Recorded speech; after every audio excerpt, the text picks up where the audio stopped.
सो हे मानवा फैंस, स्वागत है आपका एक और कमाल की वीडियो में। और आज की इस वीडियो में हम एक ऐसी मानवा को कवर करने वाले हैं जिसका मेन कैरेक्टर आपको जरूर पसंद आने वाला है। नाम है गंथर, एक ऐसा नाइट जो पहले ही मर चुका है लेकिन ये रिबॉर्न हुआ वैम्पायर्स को मारने के लिए। और इस मानवा के अंदर वैम्पायर्स है जो कि इंसानों को मार रहे हैं, इसलिए क्योंकि इंसान उनको एक कचड़ा लगते हैं। कचड़ा बोले तो एक ऐसे बींग्स जो कि किसी काम के नहीं, लेकिन इन्हीं बींग्स ने हमारे गंथर को फिर से रिबॉर्न करा ताकि वे वैम्पायर्स को मार सके और इंसानियत को बचा सके। और भी बहुत सारी इंटरेस्टिंग चीजें इस मानवा के अंदर जो कि मैं आपको इस वीडियो के अंदर अच्छे से एक्सप्लेन करूंगा, तो वीडियो को बिना स्किप करे देखना। तो चलिए बढ़ते हैं मानवा के स्टार्टिंग पैनल पे। मांगा के स्टार्टिंग पैनल में हमें वैम्पायर्स को दिखाया जाता है जिनके सामने ह्यूमन किंग यानी कि इंसानों के राजा अपने घुटने के बल बैठे होते हैं। वे अपनी राजगद्दी वैम्पायर के किंग को सौंपते हुए अपने एंसेस्टर्स की तरफ से माफी मांगता है जो भी वैम्पायर्स और ह्यूमंस के बीच में पहले लड़ाई हुई थी उसके लिए। लेकिन वह हरामजादा वैम्पायर्स का किंग उसकी बात को नहीं समझता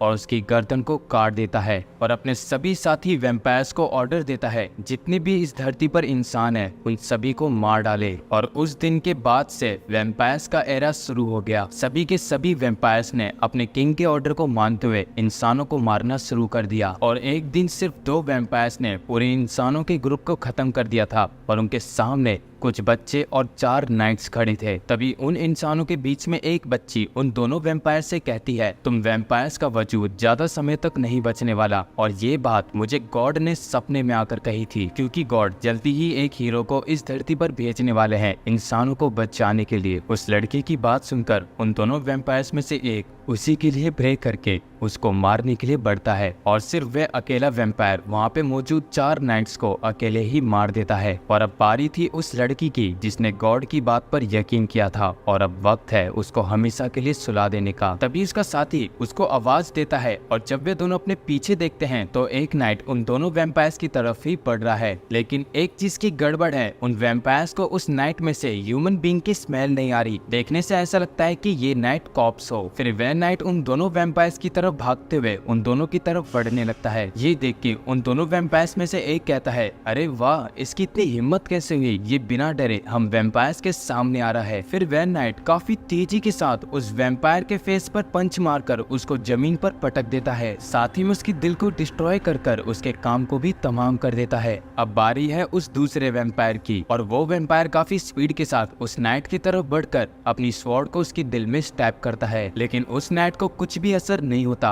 और वह उसके सर को पकड़कर आसमान में उठा देता है। जब वह वैम्पायर उस नाइट से पूछता है कि उसने उसके हर्ट पर अपनी स्वॉर्ड से स्टैब किया लेकिन तब भी वो मरा क्यों नहीं, तो इसका जवाब वह नाइट नहीं देता और उस वैम्पायर को भी मार देता है। वो नाइट उनसे कहता है, अगर तुम इस रास्ते से सीधा जाओगे तो 5 किलोमीटर दूर एक टेम्पल है जहाँ पर वैम्पायर नहीं आ सकते। इस जगह से ज्यादा तुम उस टेम्पल में सेफ हो। वे सभी बच्चे काफी ज्यादा खुश होते हैं और वह लड़की उस नाइट से कहती है, तुम वही हीरो हो ना जिसको गॉड ने यहाँ पर भेजा इंसानों को बचाने के लिए। उस लड़की की बात को वो नाइट कुछ ज्यादा ही सीरियस ले लेता है और जब वे अपने हेलमेट को उतारता है तो उस नाइट के चेहरा इंसानों के जैसा था ही नहीं। उसके चेहरे पर टाके और मैकेनिकल चीजें लगी थी और जैसे ही उस नाइट की नोज जमीन पर गिरती है तो ये देखकर वो सभी बच्चे काफी ज्यादा डर जाते हैं और उस नाइट को मॉन्स्टर समझकर वहाँ से भागने लगते हैं। अब इस दुनिया में एक अफवाह फैल चुकी है कि वैम्पायर्स के खिलाफ लड़ने के लिए एक नाइट आ चुका है और वो नाइट कोई ऐसा वैसा नाइट नहीं बल्कि एक इमॉर्टल नाइट है। और हाँ, यही नाइट है हमारी मानवा का मेन प्रोटैगनिस्ट गंथर। अब यहाँ से हमें थोड़ा पास्ट का सीन दिखाया जाता है जहाँ पर कुछ अजीब सी मास्क को पहने लोग एक वॉरियर को ढूंढते हैं और अपने आंखों के सामने देखकर उन्हें भी हैरानी होती है।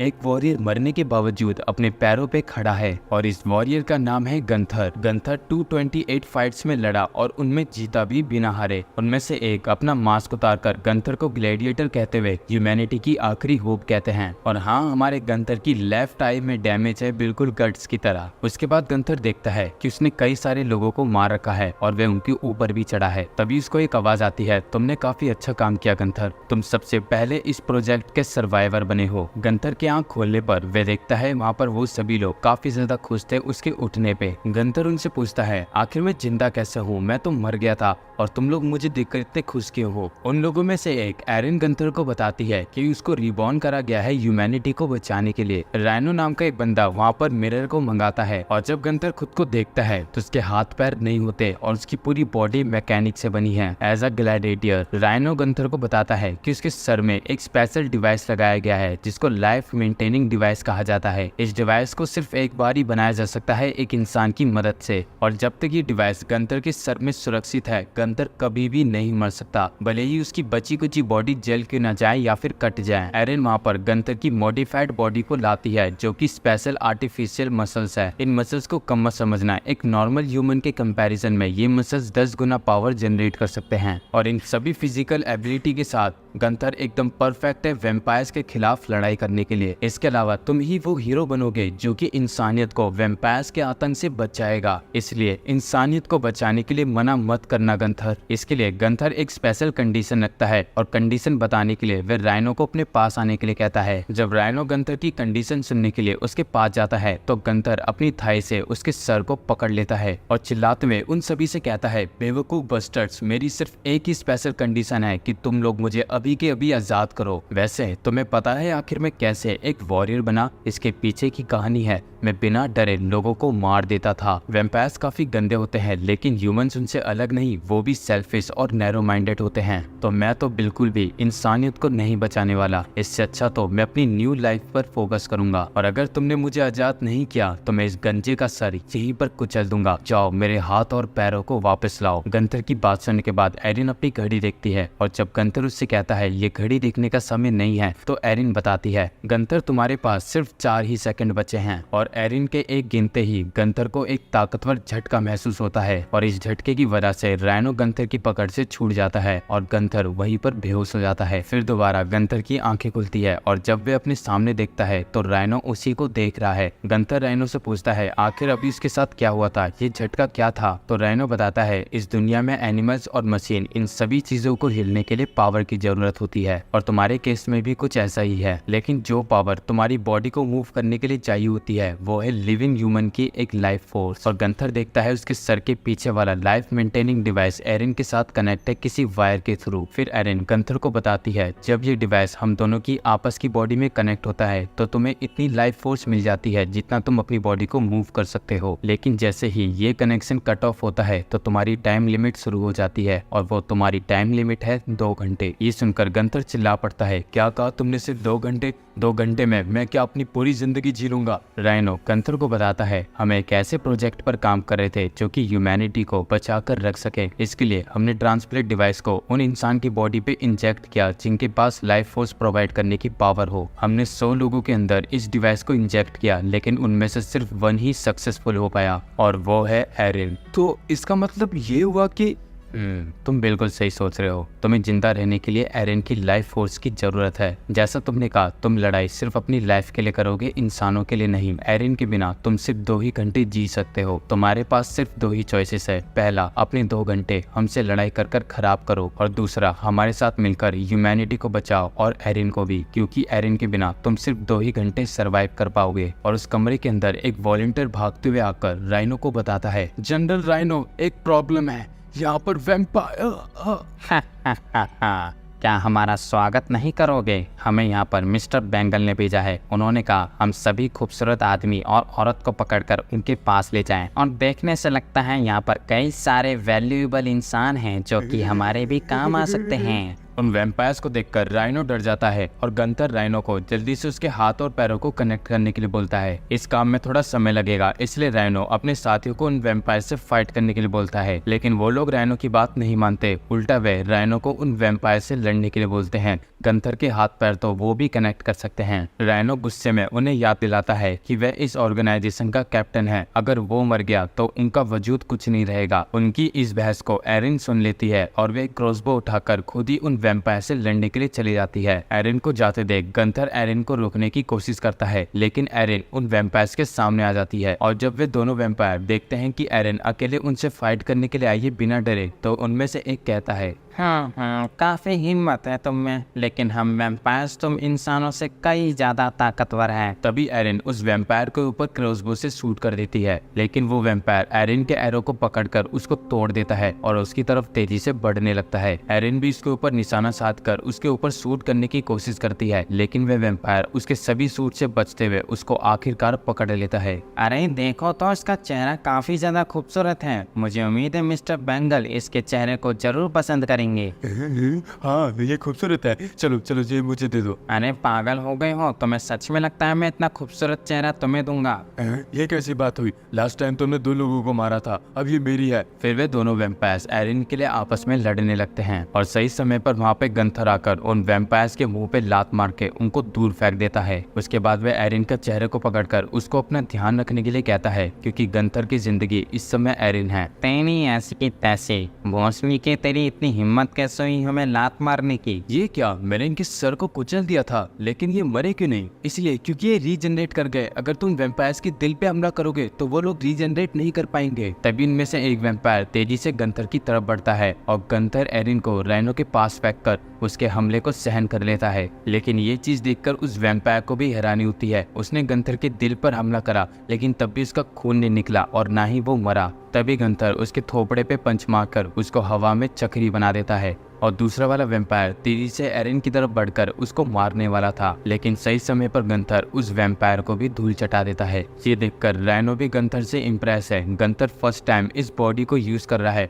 और वो इतने परफेक्ट तरीके से वैम्पायर से फाइट भी कर पा रहा है और एरिन भी इस चीज को नोटिस करती है। गंथर उन वैम्पायर से फाइट करते वक्त खुद को इम्प्रूव कर रहा है और उसको लड़ाई करते वक्त काफी मजा आ रहा है। तभी गंथर आखिरी वाले वैम्पायर को भी पकड़कर उसको मारने वाला था और वे वैम्पायर गंथर के सामने गिड़गिड़ाते हुए उससे कहता है कि क्या तो एक मॉन्स्टर है? इंसानों ने एक मॉन्स्टर को क्रिएट करा है।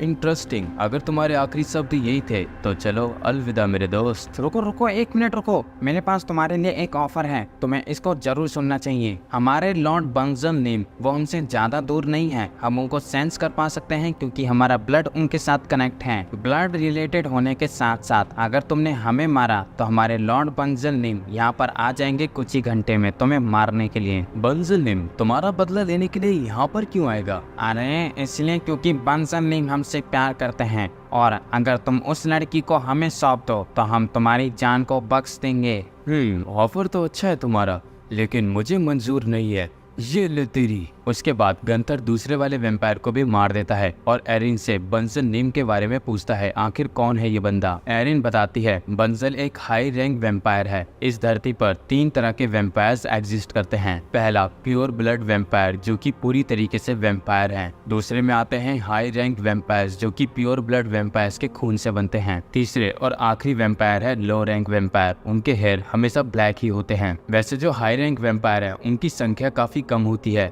और वे अपने ब्लड को वेपन में कन्वर्ट करके फाइट करते हैं। इसके अलावा ऐसी बहुत सी बातें हैं जो हम हाई रैंक वैम्पायर्स के बारे में नहीं जानते। तभी राइनो गंथर और एरिन से कहता है वो लोग जल्दी ही यहाँ पर पहुँचते होंगे, हमें जल्दी से यहाँ से निकलने की तैयारी करनी होगी। फिर एरिन गंथर से कहती है अब तक तुमने अपना कंफर्मेशन हमें नहीं दिया, क्या तुम हमारे साथ मिलकर वैम्पायर से फाइट करोगे? गंथर मान जाता है, उसके पास और कोई ऑप्शन नहीं उनके साथ मिलकर काम करने के अलावा। फिर एरिन गंथर को उसके प्रेसिडेंट के पास ले जाती है जो कि होता है राइनो के हाथ से बना हुआ आर्मर। एरिन उस आर्मर के बारे में कुछ फैसिलिटीज गंथर को बताती है, जैसे कि ये आर्मर एक चैन आर्मर है जो कि रिफाइंड मेथड से बना है। वैम्पायर से लड़ते समय ऐसा हो सकता है कि तुम उनसे स्पीड के मामले में मार खाओ, तो इस आर्मर को इस तरीके से डिजाइन करा गया है जिससे इस आर्मर में कम से कम डैमेज आए। और जो ये तुम्हारे हाथ में बना ब्रेसलेट है ये तुम्हारी टाइम लिमिट है कि तुम कब तक अपनी बॉडी को मूव कर सकते हो। तभी ऊपर छत पे एक बहुत बड़े धमाके की आवाज आती है और राइनो को लगता है कि बंजल नेम आ चुका है। ये आवाज एक साइड से दूसरी साइड से धीरे धीरे करके आने लगती है और गंथर को लगता है ये कोई दुश्मन हो सकता है जो कि काफी बड़ा और ताकतवर है, तो इसलिए हम यहाँ से जल्दी से निकल रहे हैं। बताओ यहाँ से बाहर जाने का रास्ता कौन सा है? एरिन बताती है इस जगह को वैम्पायर से बचाने के लिए हमने इसको अंडरग्राउंड में बनाया है और इसके बाहर जाने का सिर्फ एक ही रास्ता है और वो तुम्हारे ठीक सामने है। गंथर अपने हेलमेट को पहनकर उन सभी को अपने पीछे आने के लिए कहता है। तभी वो आवाज एक बार फिर से उनके सामने वाले एग्जिट पे आती है और इस काले अंधेरे गेट में से 3 सर बाहर निकलते हैं। वो तीनों सर एक एक बार गंथर और उनके साथी से कहते हैं, तुमने क्या हमारी फैमिली के मेंबर्स को मारा है? गंतर उनके सामने आते हुए उनसे कहता है, हाँ मैंने ही उन 2 बदसूरत वैम्पायर्स को अपने हाथों से मारा है। फिर तो ये बहुत बुरा हुआ उनके साथ। वैसे भी वो कई लोगों के साथ बदतमीजी भी कर चुके हैं। उनका चेहरा बदसूरत है, इसलिए उनके माँ बाप भी उनसे नफरत करते हैं। उनकी इस बदतमीजी के लिए मैं आपसे माफी चाहूंगा। राइनो, क्या यही वो बेंजल है जिसके बारे में वो 2 वैम्पायर्स बात कर रहे थे? रुको मैं अभी पूछता हूँ। हे, क्या तुम बंसल हो जो इंसानों के सर को काट कर अपने पास रखता है? हाँ, मैं बंसल हूँ। लगता है मैं काफी फेमस हो गया हूँ। अब इसके लिए माफ करना, हमने तुम्हारे फैमिली मेंबर को मारा, लेकिन तुमने भी हमारे सबसे पहले कॉमरेड्स को मारा था, तो हिसाब बराबर। वैसे तुम कोई ऐसे वैम्पायर नहीं लगते जो सीधा मार पिटाई करे। क्यों ना तुम हमें माफ करके हमें यहाँ से जाने दो। क्या मार पिटाई? नहीं, हम ऐसे नहीं करते। और वैसे भी सूरज उगने वाला है और सूरज की रोशनी से हम जल सकते हैं, तो हमें यहाँ से जाना होगा। और तुम्हें पता है, जो हम वैम्पायर्स के लॉर्ड है, उन्होंने हम सभी वैम्पायर्स को ऑर्डर दिया है कि हम इस धरती के सभी इंसानों को मार डाले। तो मुझे माफ करना। हाँ, जैसा मैंने सोचा था, तुम भी बाकी वैम्पायर्स की तरह ही नाच पिटे निकले। वैसे एक बात बता दूं, मुझे हराना तुम्हारे लिए काफी ज्यादा मुश्किल होने वाला है। ओह अच्छा, चलो देख लेते हैं कौन यहाँ पर सबसे ज्यादा ताकतवर है। वैसे क्या तुम्हें पता है आखिर लो रैंक वैम्पायर्स एग्जिस्ट क्यों करते हैं? सुबह और दोपहर को हाई रैंक के वैम्पायर्स बाहर नहीं निकल सकते, तो वो लो रैंक के वैम्पायर्स हाई रैंक के वैम्पायर्स को प्रोटेक्ट करते हैं। ये कहने के बाद वो वैम्पायर्स उस गेट में से धीरे धीरे करके बाहर आने लगता है और हम देखते हैं वो सिर्फ 3 वैम्पायर नहीं, असल में कई सारे कटे हुए सर थे जो कि गंथर और उसके साथियों के बाहर जाने का रास्ते को घेर लेते हैं। एरिन थोड़ा ध्यान से देखकर सभी को बताती है कि इस वैम्पायर ने अपने ब्लड का इस्तेमाल करके सभी फेसेस को ज्वाइंट करके रखा है और अपनी इसी एबिलिटी की वजह से बंसल को फेस कलेक्टर वैम्पायर कहा जाता है। और इसको हराने के लिए हमें इसकी मेन बॉडी को ढूंढकर उसके दिल को डिस्ट्रॉय करना होगा, तभी वो सभी फेसिस एरिन के ऊपर हमला कर देते हैं। लेकिन सही समय पर गंथर एरिन को बचा लेता है। बाहर मत आना, कोई सेफेस्ट जगह ढूंढो और छुप जाओ। फिर वो वैम्पायर उनके एक साथी के ऊपर हमला करने वाला था, लेकिन सही समय पर गंथर आकर उसके थूथ पे पंच मारकर उसको वही ढेर कर देता है। ढेर तो नहीं होता, असल में उसके कुछ फेसिस डिस्ट्रॉय हो जाते हैं। फिर गंथर एक के बाद एक उन सभी फेसिस के ऊपर पंच पे पंच मारने लगता है और ये देखकर राइनो और एरिन मान जाते हैं कि गंथर सच में क्रेजी है। वह एक हाई रैंक के वैम्पायर को कांटे की टक्कर दे रहा है। उस वैम्पायर के कई सारे फेसेस डिस्ट्रॉय हो चुके थे और वह गंथर से कहता है, आज तक ऐसा कोई भी इंसान नहीं बना जो अपने एक ही वार से मेरे इतने सारे सर को डिस्ट्रॉय कर दें। क्या तुम सच में इंसान ही हो ना? जवाब तो मैं नहीं देने वाला, इससे अच्छा तुम ये घूसा खा के देखो। ये कहने के बाद गंथर उसके फेस पर पंच मारता है, लेकिन उनमें से एक फेस गंथर के पंच को अपने मुंह से पकड़ लेता है और वह गंथर को बताता है जो उसकी बाइटिंग पावर है वो काफी ज्यादा ताकतवर है, वह अपने हाथ को नहीं छुड़ा सकता। ये कहने के बाद वे सभी फेसेस गंथर के राइट हैंड को पकड़ लेते हैं और साथ ही में उसके पैरों को भी, और वे गंथर को अपने अंदर ले जाने लगते हैं जहां उस वैम्पायर की मेन बॉडी है। अब यहाँ से सीन शिफ्ट होता है और हमें गंथर के पास्ट के बारे में बताया जाता है, जहाँ एक डिस्ट्रॉय सिटी है और उस सिटी के लोग उस जगह को छोड़कर वहाँ से भाग चुके हैं। उस जगह पर एक बच्चे के रोने की आवाज आ रही थी। वो बच्चा अपने पेरेंट्स को मिस करते हुए वहाँ पर जोर जोर से रो रहा था। हालांकि उस बच्चे ने अचानक से रोना बंद कर दिया और जब उस बच्चे ने अपनी आंखें खोली तो उस बच्चे ने ये पाया कि इस दुनिया में उसके पेरेंट्स नहीं हैं। और जैसे जैसे वो बच्चा बड़ा होता गया तो उस बच्चे ने रियलाइज करा कि इस दुनिया में कोई भी ऐसा नहीं जो कि उसकी मदद कर सके और वह बस अपनी खुद की विल पावर की वजह से ही इस क्रूल वर्ल्ड में सरवाइव कर पाया। और वो बच्चा और कोई नहीं गंथर है। गंथर देखता है सच में इन सभी सरों की बाइटिंग काफी ज्यादा स्ट्रॉन्ग है और उन सभी सर ने गंथर के आर्मर को पूरी तरीके से जकड़ा हुआ था। गंथर यहाँ से बाहर निकलने के रास्ते के बारे में सोचने लगता है, लेकिन ऐसा कोई रास्ता नहीं जिससे गंथर यहाँ से बाहर निकल पाए। तभी गंथर को नीचे की साइड किसी गहरी जगह पे एक आवाज आती है, यहाँ आओ, मैं तुमसे फाइट करूंगा। तुम जैसे इविल वैम्पायर्स एक ना तो एक दिन हारेंगे, तो अभी के अभी हार मान लो। तुम गंदे वैम्पायर्स को मारकर मैं अपने लोगों की रक्षा करूंगा। इस आदमी का नाम है एल्बर्ट लॉरेन। ये एक ऐसा ग्रेट हीरो है जो कि अकेले वैम्पायर से लड़ा 100 लोगों की जान बचाने के लिए, और आज इस जैसे ग्रेट हीरो के सर का कलेक्शन मेरे पास है। मैं उन इंसानों के सर को अपना कलेक्शन बनाता हूँ जो कि एक ग्रेट हीरो हो या फिर उनका चेहरा काफी ज्यादा खूबसूरत दिखता हो। ओह अच्छा, अगर तुम मेरे सर को अपनी कलेक्शन में जोड़ने की सोचोगे तो मैं सच बता रहा हूँ ये काफी खराब आइडिया है। अरे नहीं, मुझे तुम जैसे ग्रेट हीरो के सर की जरूरत है अपनी कलेक्शन के अंदर, और इसके अलावा तुमने मेरे कई सारे सर को डिस्ट्रॉय करा है। और जब बंजल गंथर के हेलमेट को उतारता है तो ये देखकर वो भी शॉक्ड हो जाता है गंथर का बदसूरत चेहरा। तो कैसा लगा मेरा चेहरा? कहा था ना बेकार आइडिया है। खैर छोड़ो, तुमने कहा था तुम यहाँ से बाहर निकलने की कोशिश करोगे, मुझे नहीं लगता तुम यहाँ से बाहर निकल पाओगे।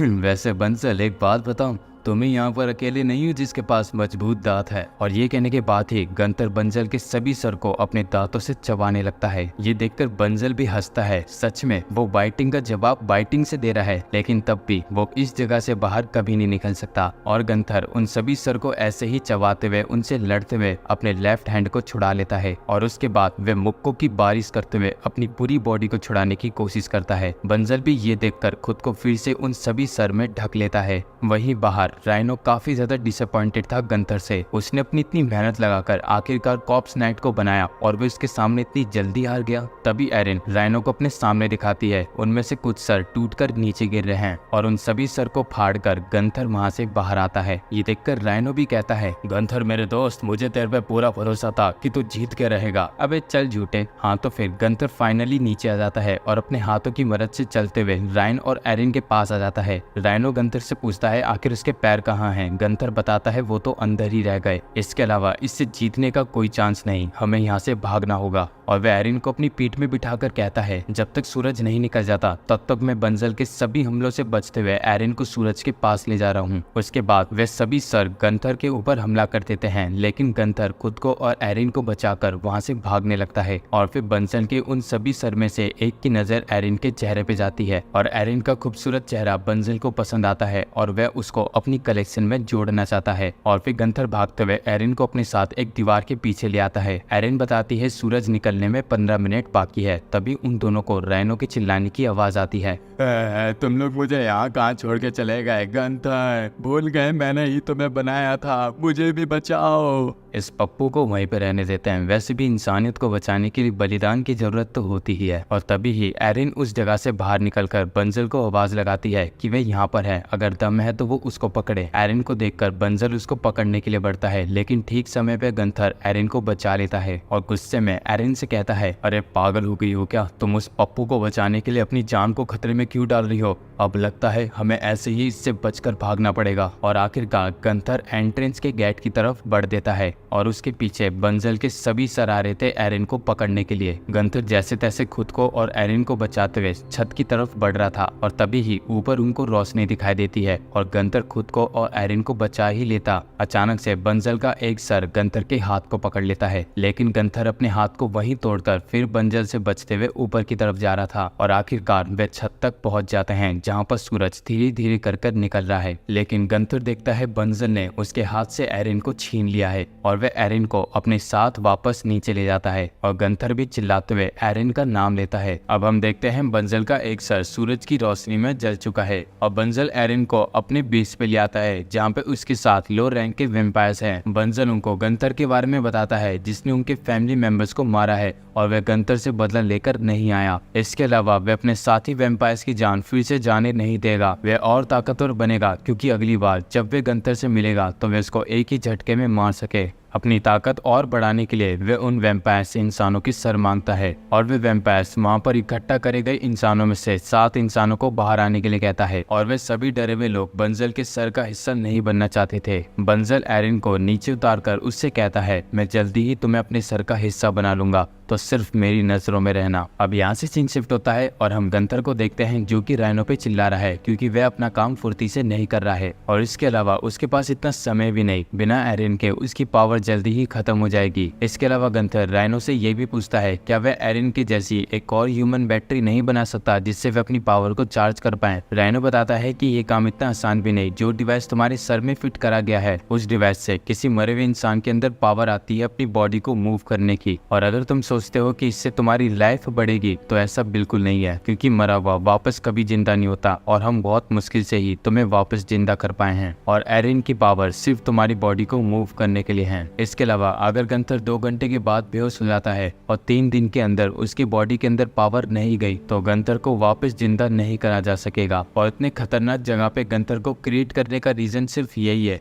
कि उनको खबर आई थी कुछ वॉरियर्स के यहाँ पर मरने की, और हमने दिन रात एक करके एक ऐसे वॉरियर को ढूंढना शुरू करा जो कॉर्प्स नाइट बन सके। वैसे जो तुमने सवाल पूछा था एक दूसरी ह्यूमन बैटरी होने का, तो तुम्हें सच बताऊं तो तुम्हारे लिए दूसरी पावर बैटरी बनाने में कम से कम 1 साल का वक्त लग जाएगा। और हम लकी थे जो हमें एरिन मिली और वह तुम्हारी पावर प्लांट बन पाई। और इसके अलावा अगर एरिन मरी तो तुम भी ज्यादा समय तक जिंदा नहीं बचोगे गंथर। ये कहने के बाद राइनो गंथर के पैरों को जोड़ देता है, और जब गंथर अपने राइट हैंड के बारे में पूछता है तो राइनो बताता है कि इसके लिए मेरे पास कुछ स्पेशल चीज है। और उसके बाद वह गंथर को उसका नया वेपन दिखाता है, और अपने नए वेपन को देखकर गंथर काफी खुश हो जाता है। अब यहाँ से सीन शिफ्ट होता है और हम बंजल को देखते हैं जो कि एक इंसान के सर को निकालने वाला था, और वह उस इंसान के सर के ऊपर अपना हाथ रखकर उसमें से ब्लड निकालता है, और वो ब्लड पूरी तरीके से उस आदमी के सर को ढक लेता है और उसके सर को काट देता है। और जो सर बंजल के हाथ में था उस सर की आंखें खुलती है और वह बंजल के कलेक्शन का हिस्सा बन जाता है। ये देखकर वहाँ पे खड़े सभी लोग काफी ज्यादा डर चुके थे, लेकिन एरिन नहीं। और जब बंजल देखता है कि एरिन नहीं डरी तो वह उससे कहता है,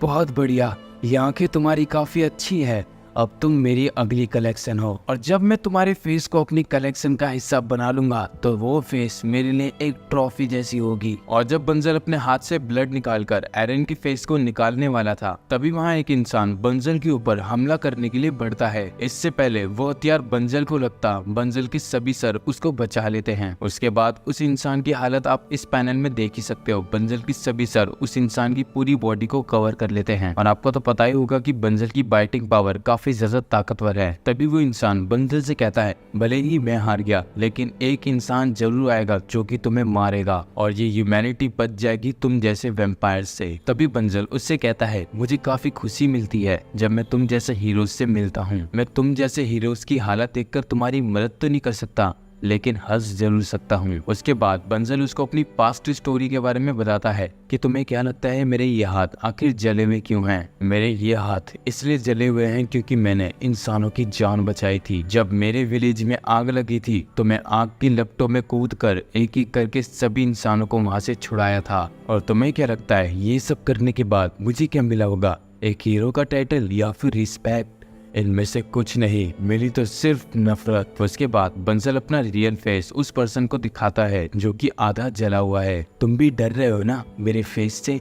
इसी रीजन की वजह से किसी ने भी मेरे को पसंद नहीं किया। मैंने बस इंसानों की रक्षा करने के लिए अपने फेस का बलिदान दे दिया, और बदले में मुझे क्या मिला? सिर्फ नफरत। और अब इस वैम्पायर के युग में मैं उन सभी खूबसूरत चेहरों को हासिल करूंगा जो इंसानों के पास है। इस लड़की को तो मैं बाद में देखूंगा, उससे पहले मैं तेरे को अपनी कलेक्शन का हिस्सा बनाता हूँ। जब बंजल अपने हाथ से ब्लड निकालते हुए उसके फेस को निकालने वाला था, तभी उनको एक आवाज आती है, ए भगवान कितना बोलता है तू। और अचानक से बंजल के हाथ के पास एक चीज काफी तेजी से होके गुजरती है, और वो चीज होती है हड्डी। इसी के साथ हम देख पाते हैं वो शूट करा होता है गंथर ने अपने नए वेपन के साथ, जो कि राइनो के साथ उस गुफा के अंदर आ चुका है। अब यहाँ से हम थोड़ा पास्ट का सीन देखते हैं, जहाँ पे राइनो गंथर को वो वेपन देने के बाद उसके बारे में कुछ चीजें बताता है। इस वेपन का नाम है बॉल लॉन्चर। इसको जल्दबाजी में बनाया गया है और ये अभी भी एक अनकम्प्लीट वेपन है। ये वेपन एक स्ट्रॉन्ग और पावरफुल मसल से बना है जो कि एक हड्डी को घेरे हुए है, और वो हड्डी एक जंगली भैंस की है। इसमें कुल मिलाकर 6 हड्डी है, और 6 हड्डी होने के साथ तुम्हारे पास 6 चांसेस रहेंगे अपने दुश्मन पर शूट करने के। इसके सूट इतने ज्यादा मजबूत होते हैं, भले ही तुम्हारा दुश्मन कितनी ही मजबूत दीवार के पीछे क्यों न छुपा हो, वह उस दीवार को तोड़कर तुम्हारे दुश्मन के ऊपर अटैक कर ही देगा।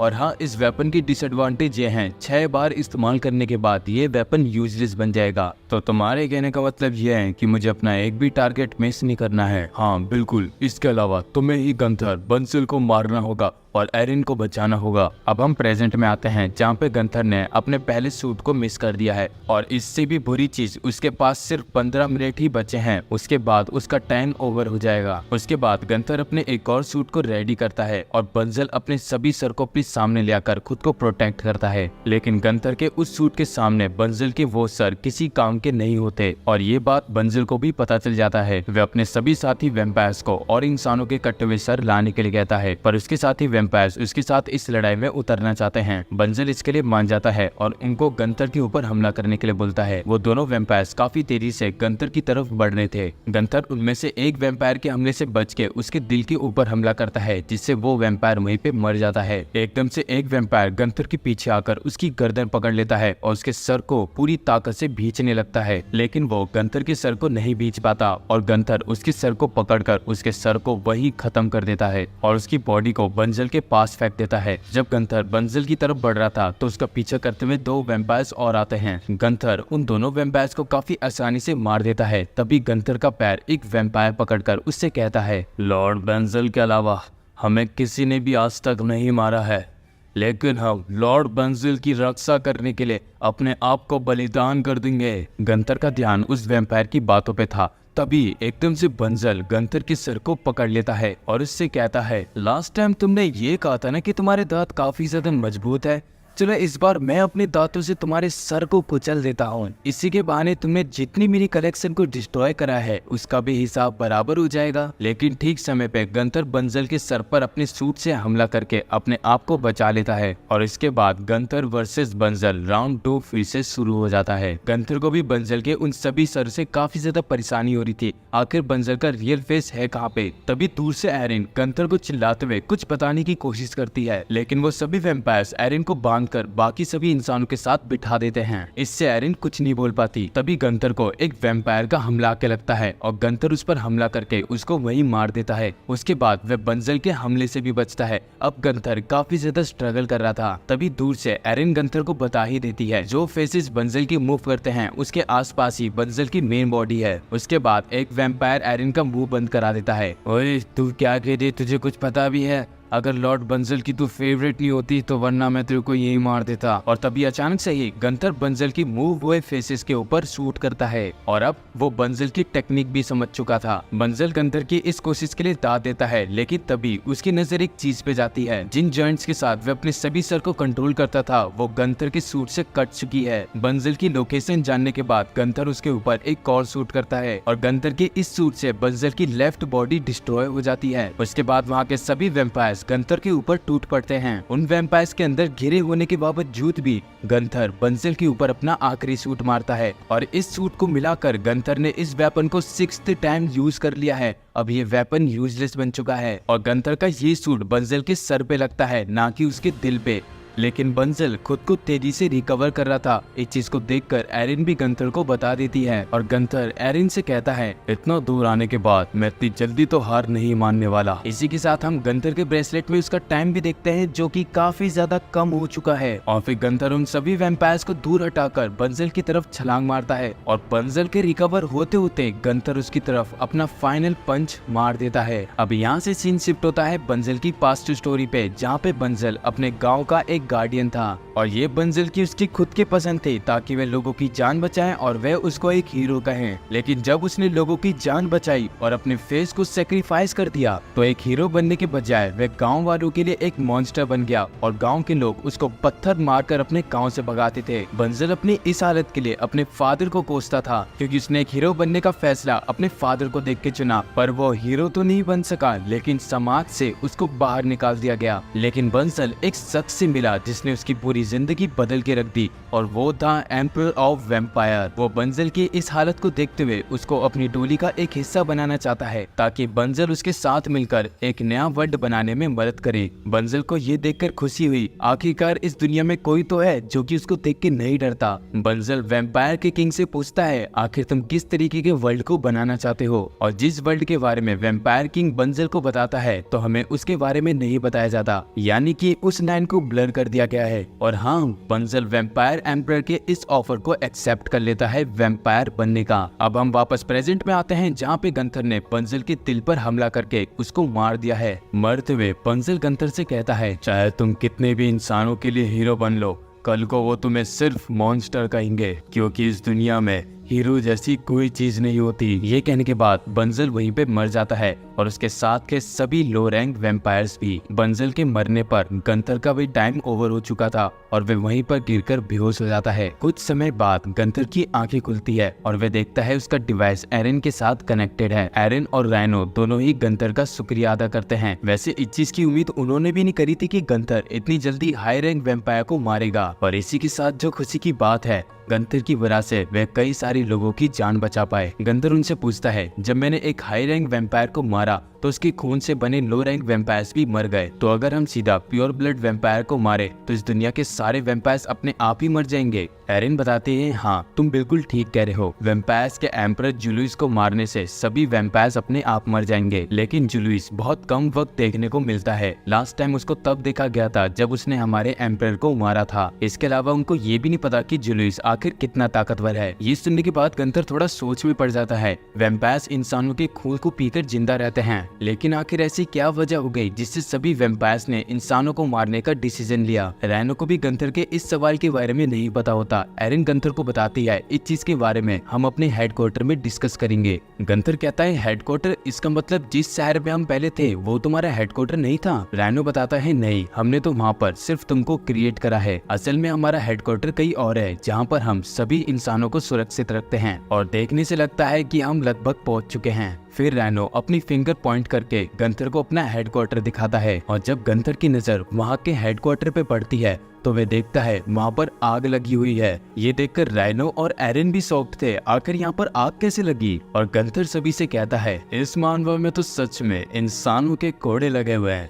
अब यहाँ से सीन शिफ्ट होता है और हम देखते हैं एक हाई रैंक वैम्पायर को जो कि बुरी तरीके से चिल्लाने लगता है, मर गए मर गए मर गए, आखिरकार दुश्मन यहाँ पर आ गया है, अब वो आकर मुझे मार देगा। मॉम, मैं मरना नहीं चाहता। बेटा शांत हो जाओ, यहाँ पर कोई दुश्मन नहीं है। वैसे ये एक सैड न्यूज है, बंजल, प्रीशियस और एक खूबसूरत वैम्पायर मारा जा चुका है। वैसे आपको क्या लगता है इसके पीछे इंसानों का हाथ है? बंजल काफी ताकतवर वैम्पायर था, उसको मारना इंसानों की बस की नहीं। तुम सही कह रही हो। यन, ढूंढो आखिर वो कौन शख्स है जिसने बंजल को मारा। Yes my Lord. उसके बाद वो वैम्पायर वहां से चला जाता है और जुलियस को भी यकीन नहीं हो रहा कि बंजल मारा जा चुका है। अब हमें रायन और एरन के हेडक्वार्टर के बारे में बताया जाता है। इस जगह का नाम है बाहल और इसको हॉली लैंड भी कहा जाता है। कुछ लोग मानते हैं इस जगह को गॉड ने इंसानों को दिया है और ये कहने का सबसे बड़ा रीजन है इस जगह की प्रीफेक्चर। बाहल एक ऐसी एज में लोकेटेड है जहाँ पर पहुँचने के लिए हम सबको सबसे पहले माउंटेन्स को पार करना होगा और इसी रीजन की वजह से बाहल सिटी इतनी ज्यादा डेवलप नहीं है, क्योंकि यहाँ के लोगों को बाहर के लोगों के साथ ट्रेडिंग करने में काफी ज्यादा कठिनाइयों का सामना करना पड़ता था। यहाँ के आसपास कई बड़ी चट्टानें हैं, इसकी वजह से कई नाविक को यहाँ पर पहुँचने में काफी ज्यादा दिक्कत होती थी। बाहल में एंट्रेंस करने का सिर्फ एक ही रास्ता है और वो है वहाँ का ब्रिज, जो कि 3900 फीट बड़ा है। कहा जाता है ये ब्रिज कई सारे दुश्मनों के हमले को काफी आसानी से हैंडल कर चुका है, जिससे बाहल के लोग काफी आसानी से सुरक्षित रह पाए हैं। जैसे कि मैंने आपको पहले बताया, इन सभी फीचर्स के साथ इस शहर को गॉड के द्वारा दिया गया हॉली लैंड कहा जाता है। और अब गंथर और उसके साथी बाहल के ब्रिज तक पहुंच चुके हैं जहां पर आग लगी हुई है और इस आग को देखकर राइनो और एरन को भी कुछ समझ में नहीं आ रहा था। तभी राइनो को अपने सामने कुछ सोल्जर्स दिखते हैं जो कि इस आग को बुझाने में लगे हुए हैं और उनमें से एक राइनो का जानकार भी है जिसका नाम लियोनार्ड है। लियोनार्ड और राइनो आपस में मिलते हैं और उसके बाद लियोनार्ड एरन से भी मिलता है, जिसको सही सलामत देखकर लियोनार्ड ब्लश करने लगता है।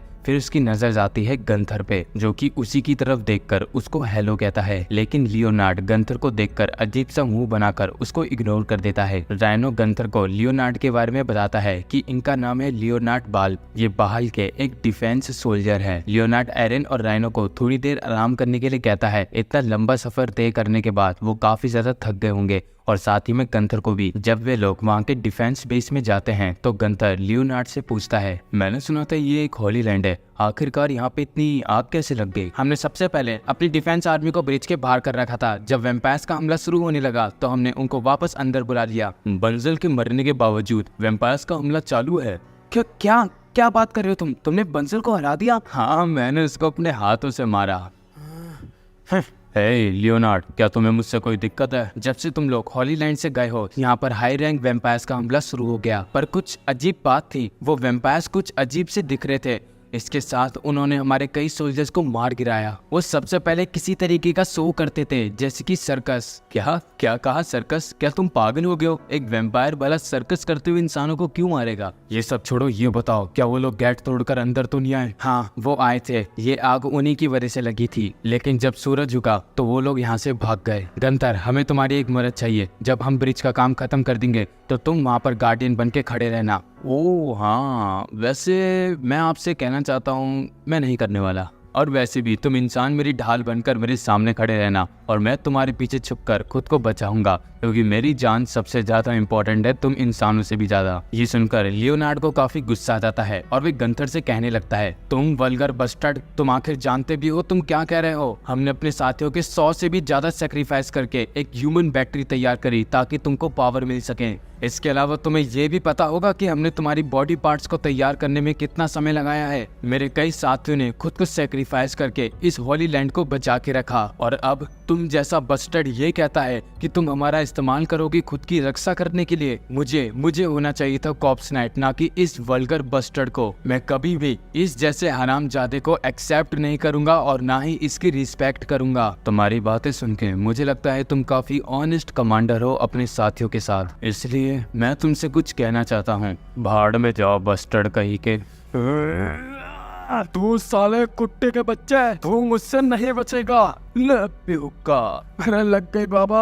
जब ये 2.5 किलो का मुक्का पड़ता है तो सामने वाला उठ नहीं बैठ जाता है। उसके बाद एरिन गंथर को डांटती है लियोनार्ड पर हाथ छोड़ने के लिए। गंथर एरिन को बताता है कि उसी ने सबसे पहले उस पर हमला किया, बस उसने तो खुद को सेल्फ डिफेंस किया है। ये सुनने के बाद एरिन भी गंथर को कुछ नहीं कहती। अब अगली सीन में शाम हो जाती है और हम लियोनार्ड को देखते हैं जिसके अच्छे से मरहम पट्टी लगी हुई थी। इस समय गंथर और वो जुड़वा भाई लग रहे हैं। तभी एरिन गंथर से कहती है कि तुम चाहे कितने भी ताकतवर क्यों ना हो, लेकिन तुम्हें जीतने के लिए साथ मिलकर काम करना पड़ेगा। इसके अलावा जो तुम्हारी ड्यूरेबिलिटी है वो भी ठीक नहीं है। जो बॉडी पार्ट तुम यूज करते हो वो कुछ दिन के बाद सड़ जाते हैं, इसलिए हमें तुम्हारे नए बॉडी पार्ट लगाने पड़ेंगे, और बस यही चीज है जो तुम्हारे लिए डिसएडवांटेज है, तो तुम्हें साथ मिलकर काम करना पड़ेगा। एरिन की बात सुनकर गंथर समझ जाता है कि आखिर वो क्या कहना चाहती है और वो मान जाता है हॉली लैंड को प्रोटेक्ट करने के लिए। फिर राइनो गंथर के वेपन चेक करता है कि आखिर उनके पास कितने वेपन्स है, और वहाँ पर होते हैं सिर्फ 2 वेपन्स। इसके रीजन में लियोनार्ड बताता है जब रात के समय वैम्पायर्स ने उनके ऊपर हमला किया था तो उनके पास समय नहीं था गंथर के वेपन को मॉडिफाई करने का, और इसी रीजन की वजह से वो लोग सिर्फ गंथर के 2 ही वेपन को मॉडिफाई कर पाए हैं। उन 2 में से एक वेपन गंथर को काफी घटिया लगता है क्योंकि उस वेपन के अंदर हाथ की जगह माउथ बनाया हुआ है। इसके रीजन में लियोनार्ड बताता है कि ये वेपन वैम्पायर्स को बाइट करने के लिए है,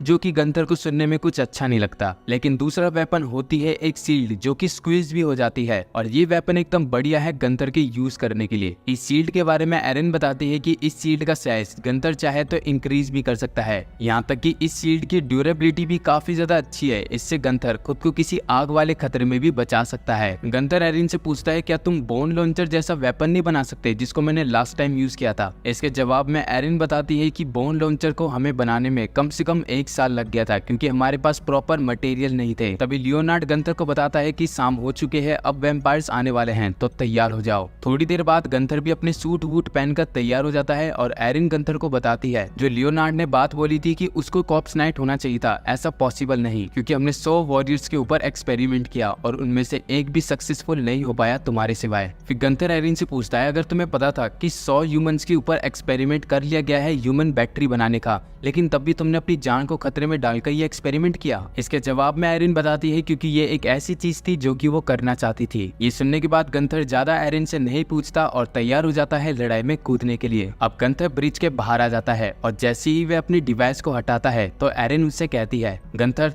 तुम्हें किसी भी हालत में जिंदा रहना है, और वह एरिन की बात को समझकर अपना हेलमेट पहन के तैयार हो जाता है वैम्पायर से भिड़ने के लिए। जब गंथर ऐसे ही चलते हुए अपने सामने देखता है तो उसको किसी अजीब सी चीज की शैडो दिखती है, और वो होता है एक अजीब से आड़े टेढ़े शरीर वाला वैम्पायर जो कि गंथर को ऑडियंस कहता है। उस वैम्पायर को देखने के बाद गंथर को लगता है कि इस वैम्पायर की स्पीड इतनी ज्यादा नहीं होगी। फिर गंथर अपनी पावर लगाकर उसकी तरफ छलांग मारता है जिससे गंथर उस पर अपनी स्वॉर्ड से स्टैप करता है। लेकिन हैरानी की बात ये थी कि गंथर का ये हमला खाली गया और वो वैम्पायर काफी तेजी से गंथर के पीछे आकर अपने हार्ट से ब्लड निकाल के अपने ब्लड को कंट्रोल करता है, जिससे हमें ये पता चलता है कि वो वैम्पायर एक हाई रैंक वैम्पायर है। और जैसे ही वो वैम्पायर अपने ब्लड से एक सर्कस को खड़ा कर देता है तो तो गंथर समझ जाता है कि लियोनार्ड का आखिर सर्कस से क्या मतलब था। तभी एकदम से कोई उस सर्कस से बाहर निकलकर गंथर के ऊपर अटैक करता है, लेकिन गंथर अपनी शील्ड से उसके हमले से बच गया था और वो होता है पिग जैसे दिखने वाला एक वैम्पायर। फिर उस सर्कस में से और वैम्पायर बाहर आकर गंथर को चारों ओर से घेर लेते हैं। जब उनमें से कुछ पिग साथ मिलकर गंथर के ऊपर हमला करते हैं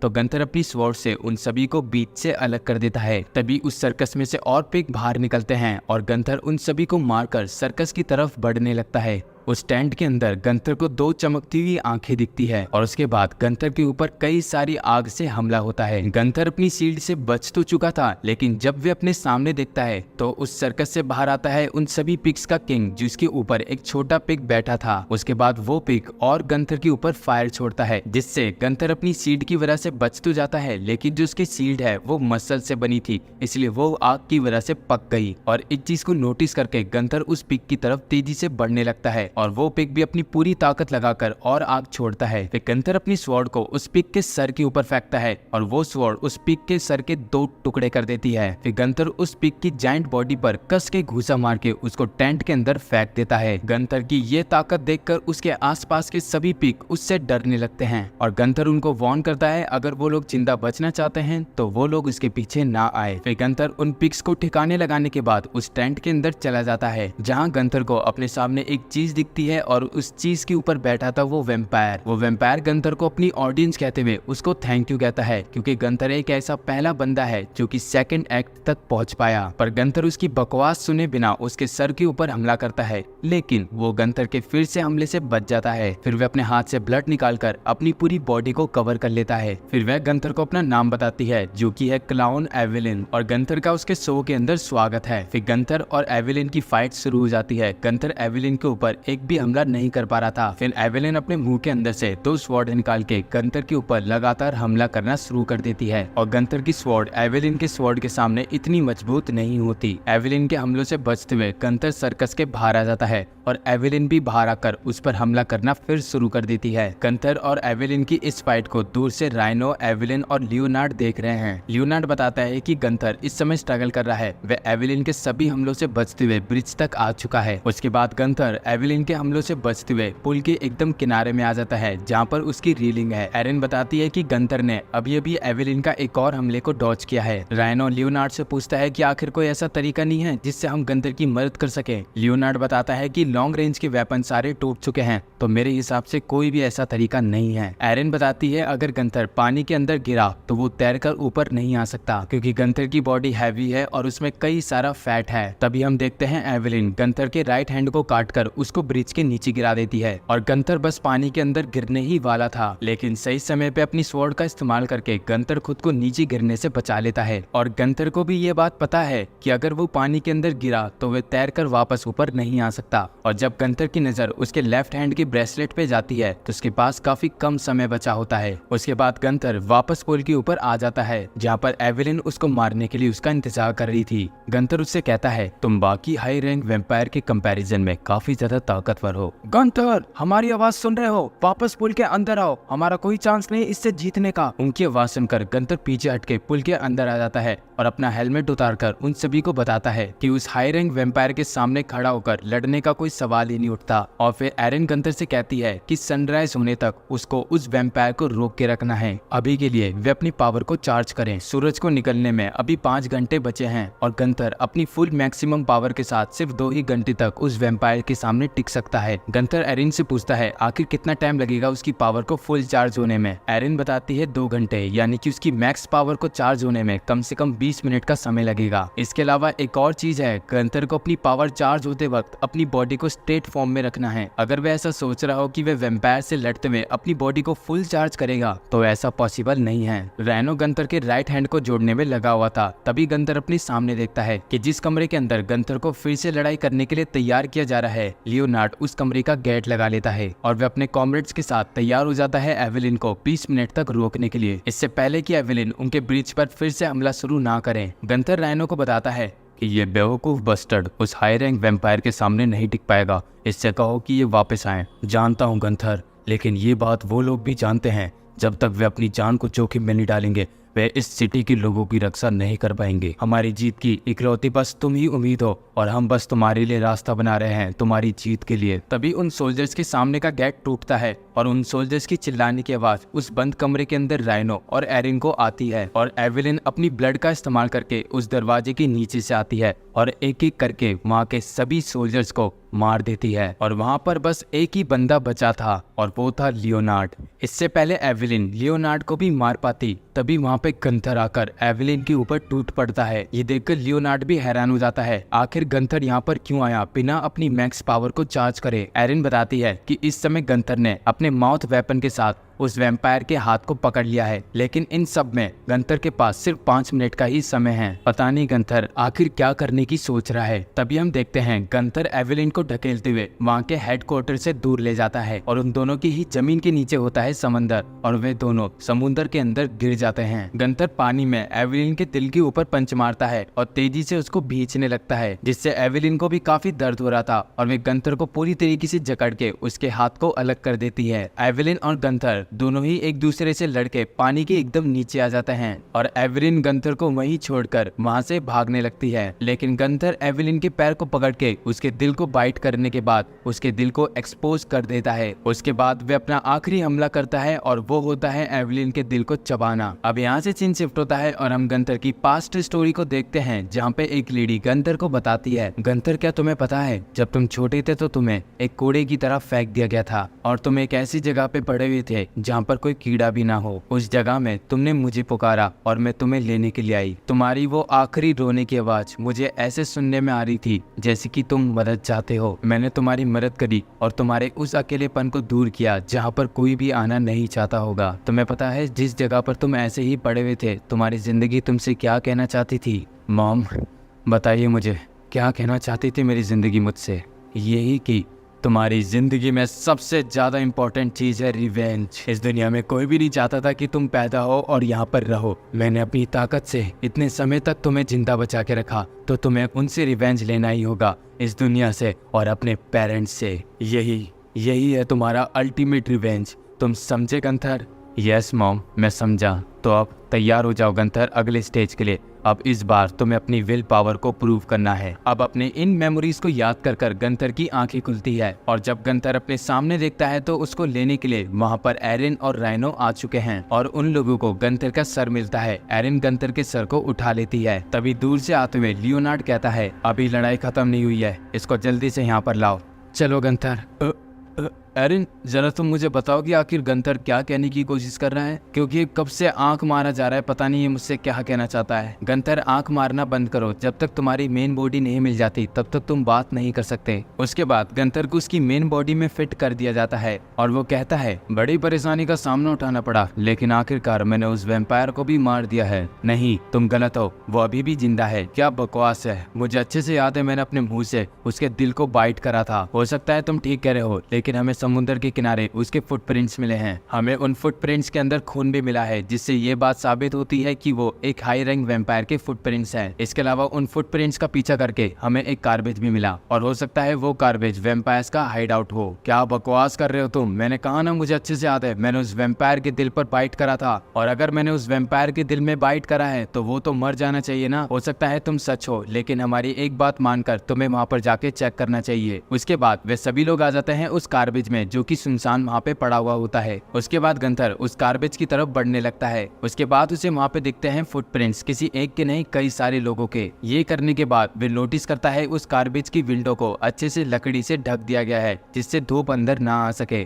फिर गंथर उस गार्बेज का गेट खोलकर उसके अंदर जाने लगता है। जैसे ही वह उसके अंदर जाता है तो तभी ही वहाँ का गेट अपने आप ही बंद हो जाता है। तभी दो चमकती हुई आंखें इस अंधेरे में गंथर के ऊपर हमला करने लगती है और गंथर भी खुद को डिफेंस करने के लिए उस पर हमला करता है। वहाँ पर एक नहीं कई सारे वैम्पायर्स थे। गंथर उनमें से एक वैम्पायर को उस गारेज के बाहर फेंक देता है और उनमें से एक को पकड़ के गंथर पहचान जाता है ये तो वही पिग वैम्पायर्स थे जिनसे उसकी कल रात को लड़ाई हुई थी। उसके बाद वो वैम्पायर्स गंथर से कहते हैं, तुम तो वही बंदे हो जिसने हमारे किंग को मारा। गंथर उनसे पूछता है, आखिर तुम हो क्या चीज? देखने से मुझे तुम लोग काफी ज्यादा कमजोर वैम्पायर लगते हो। उनमें से एक बताता है कि हम लोगों को लड़ने में और चलने में काफी ज्यादा दिक्कत होती है, है क्योंकि हमारी बॉडी टूटी हुई है। इसके अलावा हम एक फेलर है जो कि प्रोडक्ट नहीं बन पाए। गंथर कहता है, क्या मजाक कर रहे हो तुम लोग मुझसे? तुम ये कह रहे हो कि तुम लोग वैम्पायर्स नहीं हो? अगर तुम लोग वैम्पायर्स नहीं हो तो तुम लोगों ने इतने बेरहम तरीके से इंसानों को क्यों मारा? इसके पीछे का रीजन वो लोग बताते हैं क्योंकि उन्होंने वैम्पायर्स के साथ इंसानियत को मिटाने का वादा किया है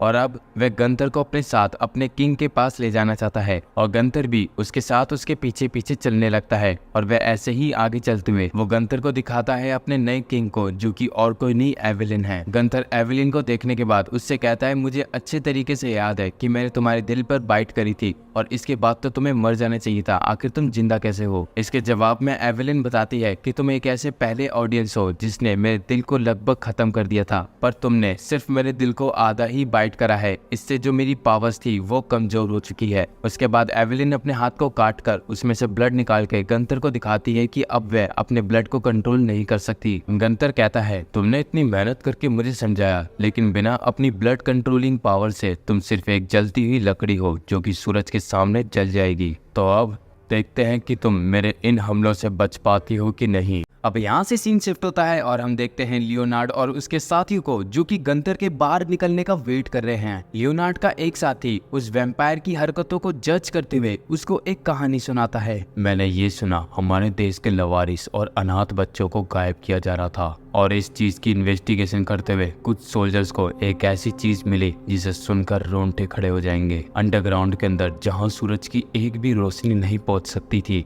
वहां पर कुछ अजीब मशीनें मिली गई और ये मशीनें बनी गई थी इंसानों की हड्डियां तोड़ने के लिए। उन मशीनों के कोने में बच्चों के कंकाल का पहाड़ खड़ा हुआ था जहाँ पे उन सभी की हड्डियां टूटी हुई थी और ये काम किसी ऐसी ऑर्गेनाइजेशन के थे जो कि प्रोडक्ट बना रही थी। प्रोडक्ट? तुम्हारा आखिर मतलब क्या है? कहने का मतलब ये है कि वो कुछ अलग तरह के इंसान बना रहे थे। जो बच्चा छोटा और सबसे अलग दिखता वो सबसे ज्यादा महंगा बिकता था। अभी कैसी बातें कर रहा है? कौन खरीदेगा ऐसी चीजें?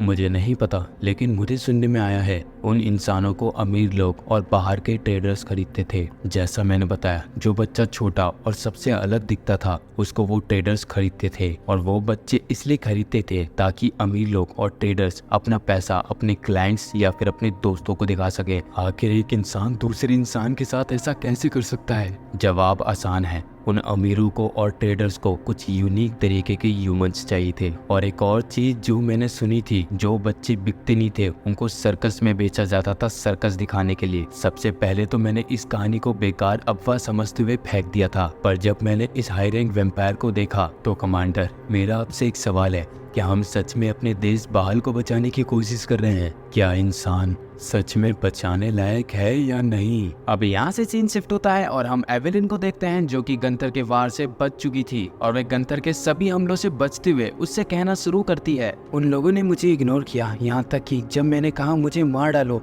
तो उन लोगों ने मुझे मारा भी नहीं। मैं बस उन लोगों के इस टॉर्चर से तंग आ चुकी थी। मैं बस अपनी मौत के लिए भीख मांग रही थी। मेरी हड्डियां इस लायक भी नहीं थी कि मैं ढंग से खड़े हो पाऊं और एक दिन उन लोगों ने मुझे आज़ाद कर दिया। मैंने उनसे पूछा, इतने टॉर्चर और इतने दर्द को देने के बाद आखिर वो मुझे ऐसे क्यों छोड़ रहे हैं? तो पता है उन्होंने मुझसे क्या कहा मिस्टर ऑडियंस? आप मुझे इतना दर्द देने के बाद ऐसे क्यों छोड़ रहे हैं? एवेलिन, मेरी बात थोड़ा ध्यान से सुनो। ये युग खत्म हो चुका है और अब तुम आज़ाद हो। इसके अलावा मैं और कुछ कहना नहीं चाहता। तो मिस्टर ऑडियंस, मेरा आपसे एक सवाल है, आखिर ये युग क्या है? युग तो युग है। ये एक ऐसे इंसान की कहानी है जो कि अंत तक सरवाइव करेगा। फर्क नहीं पड़ता उसके सामने कितना ही ताकतवर दुश्मन आ जाए। एक वैम्पायर बनने के बाद तुमने कई इंसानों को मारा तो तुम्हारे साथ भी वही होगा जो मेरे दुश्मनों के साथ हुआ है। तो ठीक है, ये कठिन और अकेलेपन से भरा हुआ मेरा परफॉर्मेंस था। उसके बाद गंथर एक ऐसा स्लैश मारता है कि उस कारेज की छत ही टूट जाती है और उसके बाद एवेलिन भी गंथर के सामने जल के खत्म हो जाती है। अब यहाँ से सीन शिफ्ट होता है और हम बहाल ब्रिज के कुछ सोल्जर्स को देखते हैं जो कि डिफेंस के लिए अपनी ड्यूटी पे हैं। वो दोनों इंसान गंथर की जीत के बारे में बात कर रहे होते हैं। आखिरकार एक ऐसा कॉप्स नाइट आ ही गया जिसने 2 हाई रैंक वैम्पायर्स को ठिकाने लगा दिया है। वैसे तुम्हें क्या लगता है आखिर इस दुनिया में कितना हाई रैंक वैम्पायर्स होंगे? जितनी हमारे पास इंफॉर्मेशन है उसके हिसाब से 8। अगर 8 में से 2 हाई रैंक वैम्पायर्स को निपटा दिया है तो टोटल 6 हाई रैंक वैम्पायर्स बचे हैं। 6 हाई रैंक वैम्पायर्स को बहाल हैंडल कर लेगा। खैर ये छोड़ो, अगर तुम्हें पता ना हो तो तुम्हें ये बता दूं कि उनके पास मटेरियल्स की काफी कमी आ चुकी है, तो हो सकता है कि हमें भी उनके साथ जंग लड़नी पड़े। अरे दोस्त कैसी बातें कर रहा है, आखिर हम उनके साथ क्यों जंग लड़ेंगे, हम तो छोटी जमीन वाले इंसान हैं, हमें आराम से जिंदगी जीने देना यार। क्या बोलूं मैं तेरे को। ओए तेरे को कुछ आवाज आई? ये क्या चीज है? नहीं, हमें बचाओ। अब हम देखते हैं वहाँ पर एक बहुत बड़ा वैम्पायर उन दोनों को मार देता है। यहाँ से सीन शिफ्ट होता है और हमें दिखाया जाता है गंथर को, जिसने कुछ अजीब से कपड़े पहने हैं। गंथर भी कहता है तुमने आखिर मुझे ये क्या पहना के रख दिया। एवेलिन बताती है कि तुमने 2 हाई रैंक वैम्पायर्स को मारा है, तो इस मोमेंट को एक फेस्टिवल की तरह सेलिब्रेट किया जाएगा। क्या सेलिब्रेट? इस खतरे के समय में हम सेलिब्रेट कैसे कर सकते हैं? ऐसा इसलिए है क्योंकि आज के दिन हमारे शहर बहाल की क्वीन आने वाली है। तो गंथर मेरी तुमसे एक छोटी सी रिक्वेस्ट है, उनसे थोड़ा अच्छे से बात करना। अब हम देखते हैं कुछ घोड़ों को जहां पर क्वीन आ चुकी है और उनका सेवक उनको एकदम प्यारे तरीके से इंट्रोड्यूस करता है। क्वीन को देखकर सभी लोग अपना शीश झुकाकर उनको ग्रेट करते हैं, लेकिन गंथर नहीं, और क्वीन की नजर भी गंथर पर पड़ जाती है। राइनो भी गंथर को इशारा करते हुए उसको बताता है कि क्वीन तुमको ही देख रही है, फटाफट अपना शीश झुकाकर उनको ग्रेट करो। लेकिन गंथर इसके लिए नहीं मानता। कौन क्वीन, कहाँ की क्वीन, किसकी क्वीन, भाड़ में गई क्वीन, मुझे नहीं झुकाना। क्वीन गंथर के सामने आकर उससे पूछती है क्या तुम ही कॉर्प्स नाइट एंगल हो? उसका सेवक उसको बताता है मैजेस्टी एंगल नहीं, गंथर, गंथर नाम है इसका। हाँ ठीक है जो भी है, लेकिन देखने से ये थोड़ा बदसूरत दिखता है। आखिर ये ऐसा कॉर्प्स नाइट क्यों बनाया जो कि इतना बदसूरत दिखता हो? खैर ये सब छोड़ो, मैंने सुना है कि तुमने 2 हाई रैंक वैम्पायर्स को मारा है, तो एक क्वीन होने के नाते मैं एक सिक्योर जगह को छोड़कर तुम्हारी तारीफ करने के लिए यहाँ आई हूँ। वैसे मुझे और बातें जाननी है तुम्हारे बारे में, लेकिन यहाँ पर नहीं, अंदर। बिल्कुल मैं समझ गया मैजेस्टी, चलो आप सभी अंदर चलो। अरे यार इनका हेडक्वार्टर इतना गंदा क्यों है? आप कहो तो इनकी ठुकाई करूं? नहीं रहने दो। हाँ तो corps night angle, majesty Gunther. हाँ बताओ मुझे आखिर तुम्हें क्या अवार्ड चाहिए? तभी एरिन क्वीन से कहना शुरू करती है कि उनको सपोर्ट, मैन पावर और थोड़ी सप्लाईज की जरूरत है। आपके पिताजी यानी कि हमारे एम्परर कॉर्प्स नाइट प्रोग्राम में इंक्लूड थे, और अगर ये हमारा प्रोग्राम सक्सेस हो चुका है तो हम इंसानियत को बचाने के एक कदम आगे बढ़ चुके हैं। तो मिनिस्ट्री हमें बस आपसे यही चाहिए, आपका ट्रस्ट और सपोर्ट, जिससे हम इंसानियत को बचा सके।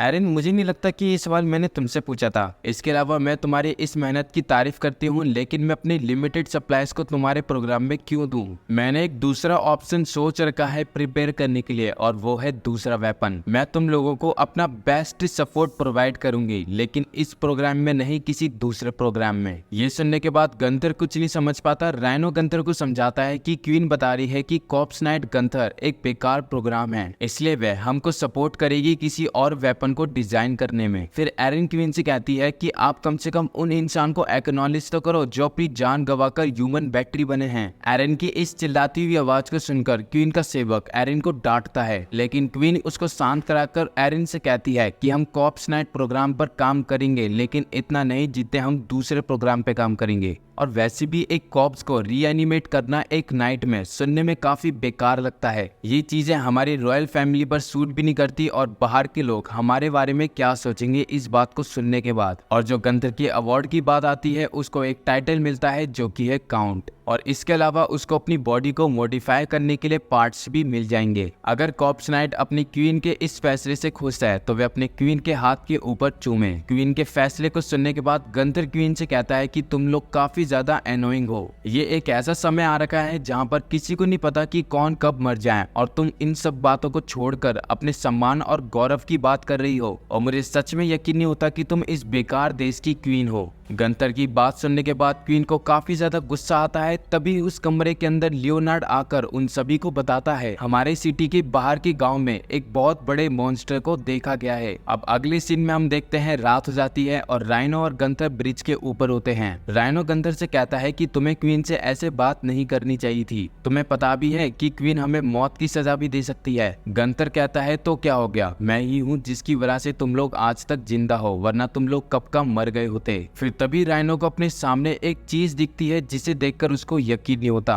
और वो चीज एक बड़ा मॉन्स्टर है जो कि उनकी तरफ बढ़ने लगता है। ये देखने के बाद गंथर कहता है क्या वैम्पायर इस तरीके के भी होते हैं। एरिन बताती है कि ये एक बड़ा वैम्पायर है और हो सकता है कि ये वही हो, the steel giant Miranda. Erin बताती है मिरांडा कई सारे फोर्ट्रेस को डिस्ट्रॉय कर चुका है, इसलिए काफी ज्यादा फेमस है। तो इसलिए हमारी ऑर्गेनाइजेशन ने इसके ऊपर थोड़ी रिसर्च करी और हमें इसकी वीकनेस के बारे में पता चला, और इसकी वीकनेस ये है कि इसकी कोई वीकनेस नहीं है, क्योंकि सूरज उगने वाला है तो मिरांडा कहीं छिप चुका है और वे सभी लोग मिरांडा का पीछा करने लगते हैं। कारेज के अंदर एरिन गंथर को बताती है कि उसका दिल कहाँ होगा पता नहीं, क्योंकि उसने अपनी पूरी बॉडी को ब्लड से कवर करके रखा है। हम मिरांडा के बारे में बस इतना ही जानते हैं, अगर हमें मिरांडा को हराना है तो हमें उसको सनलाइट में लाना होगा। तो इसका मतलब यह है कि गंथर की ये बैटल काफी ज्यादा मुश्किल होने वाली है। राइनो उनको मैप दिखाते हुए समझाता है कि हम लोग लकी थे कि सूरज उगने की वजह से मिरांडा बाहल पर हमला नहीं कर पाया, पर वे अपने आप को छिपाने के लिए एक अबेंडेंड विलेज में छिपा हुआ है जहाँ पर कई सारी बिल्डिंग्स है। तो आज के पूरे दिन हमें मिरांडा को ढूंढना है। अगर हम मिरांडा को आज के दिन नहीं ढूंढ पाते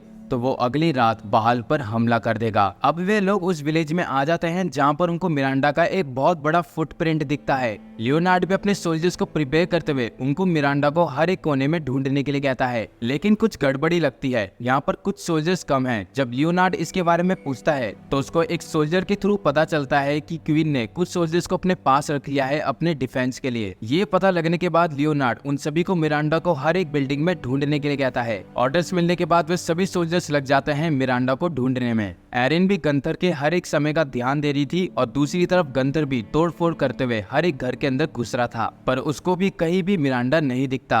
अब ऐसे ही मिरांडा को ढूंढते ढूंढते उनको हो जाती है शाम और वो लोग मिरांडा को नहीं ढूंढ पाते। अब उनको पूरा यकीन है कि मिरांडा अपनी फॉर्म को चेंज करते हुए एक ऐसी जगह छिपा है जहाँ पर उनका पहुंचना मुश्किल है, लेकिन उनके पास समय भी काफी कम हो चुका है। तभी गंथर एक घर को तोड़कर उसके अंदर छानबीन करने लगता है। अचानक से गंथर को किसी की परछाई दिखती है और वे उसका पीछा करते हुए उसको रुकने के लिए कहता है। अब हमें यहाँ से कुछ पास्ट का सीन दिखाया जाता है जहाँ पर इस विलेज में जुलियस अपने एक शैडो वैम्पायर के साथ बैठा हुआ था रात के समय। उसका वैम्पायर उसको बताता है कि बंजल को एक कॉर्प्स नाइट ने मारा था और जुलियस समझ जाता है कि कॉर्प्स नाइट को पक्का बहाल के अंदर बनाया गया होगा। फिर वे वैम्पायर जुलियस से पूछता है कि मैंने बहाल के बारे में कई सारी अफवाहें सुनी है, आखिर कैसा देश है वो। तो जुलियस बताता है कि बहाल वो देश है जहाँ पर ये सब कुछ शुरू हुआ था। अगर मैं इन सभी इंसानों का अंत करना चाहता हूँ तो मुझे शुरुआत को ही खत्म करना होगा। किसी हाई रैंक वैम्पायर को बहाल की तरफ भेजो और उसको ऑर्डर दो कि वो बहाल को खत्म कर दें। उसके बाद वो नाइट मिरांडा को बुलाने के लिए चला जाता है। अब सीन वापस प्रेजेंट में शिफ्ट होता है जहाँ पर हम देखते हैं एक बिल्डिंग से एक बहुत बड़े धमाके की आवाज आती है। जब राइनो वहाँ पर पहुँचता है तो वे देखता है कि गंथर ने एक भालू को मार दिया है। हे राइनो देखो, मैंने एक भालू को मार दिया वैम्पायर समझकर। वैसे ही देश के अंदर भालू कम है और तुम और भालुओं को मार रहे हो, पागल हो गए हो तुम।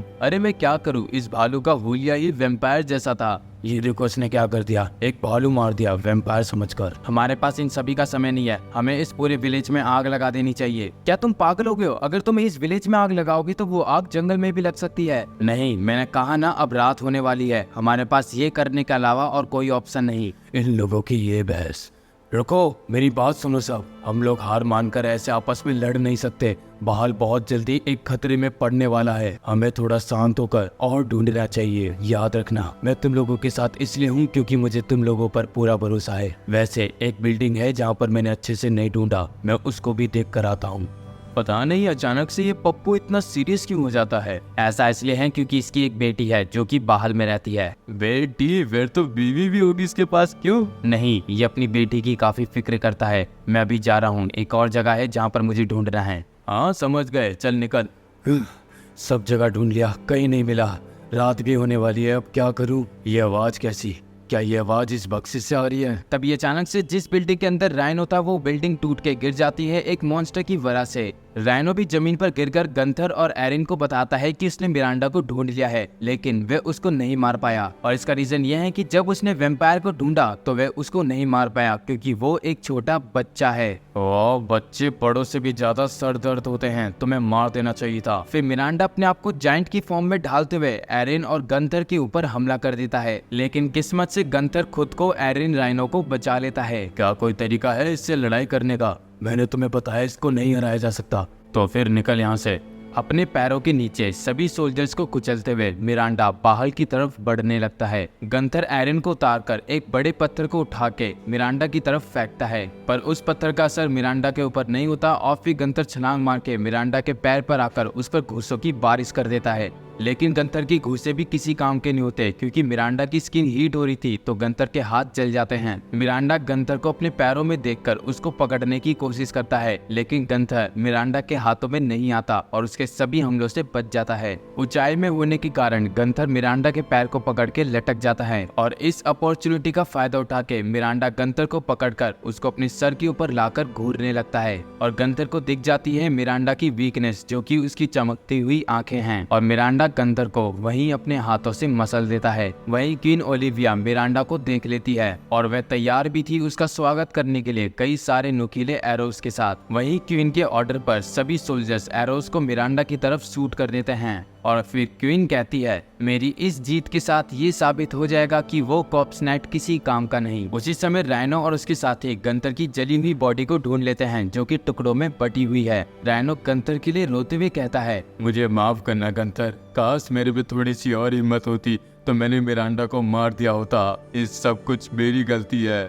तभी उनके पीछे एक चीज आके गिरती है और हम देखते हैं वो तो गंथर का सर है और बचा हुआ उसका हाथ। अबे सालो, तुम लोग मेरा फ्यूनरल कर रहे हो, मुझे बचाओ। एरन और राइनो गंथर को लेकर वापस बाहर जा रहे होते हैं। गंथर की बॉडी डिस्ट्रॉय होने के कारण उसकी आवाज काफी धीरे आ रही थी। गंथर, तुम्हारी आवाज अच्छे से नहीं आ रही, तुम क्या कहना चाहते हो मेरे कान में कहो। बहन तेलंड ओता तुम्हें। तुम अपनी हरकतों से नहीं बाज आओगी। वैसे मिरांडा को हराने का कोई तो उपाय होगा। अगर हम उसके सर के ऊपर हमला करें या फिर उसकी आंख। रुको, हाँ, उसकी आंख एक अच्छा टारगेट है। गंथर, तुम उसकी आंख में हमला करके उसकी बॉडी तक पहुंच सकते हो। एरन को भी राइनो का ये प्लान पसंद आता है। तभी वो लोग देखते हैं कि बाहर से कई सारे एरो मिरांडा के ऊपर शूट होते हैं। जब वे सभी एरो मिरांडा को लगते हैं तो वो भी मिरांडा को नहीं रोक पाते। भाई कोलोसियल टाइटन की याद आ गई ये देख के।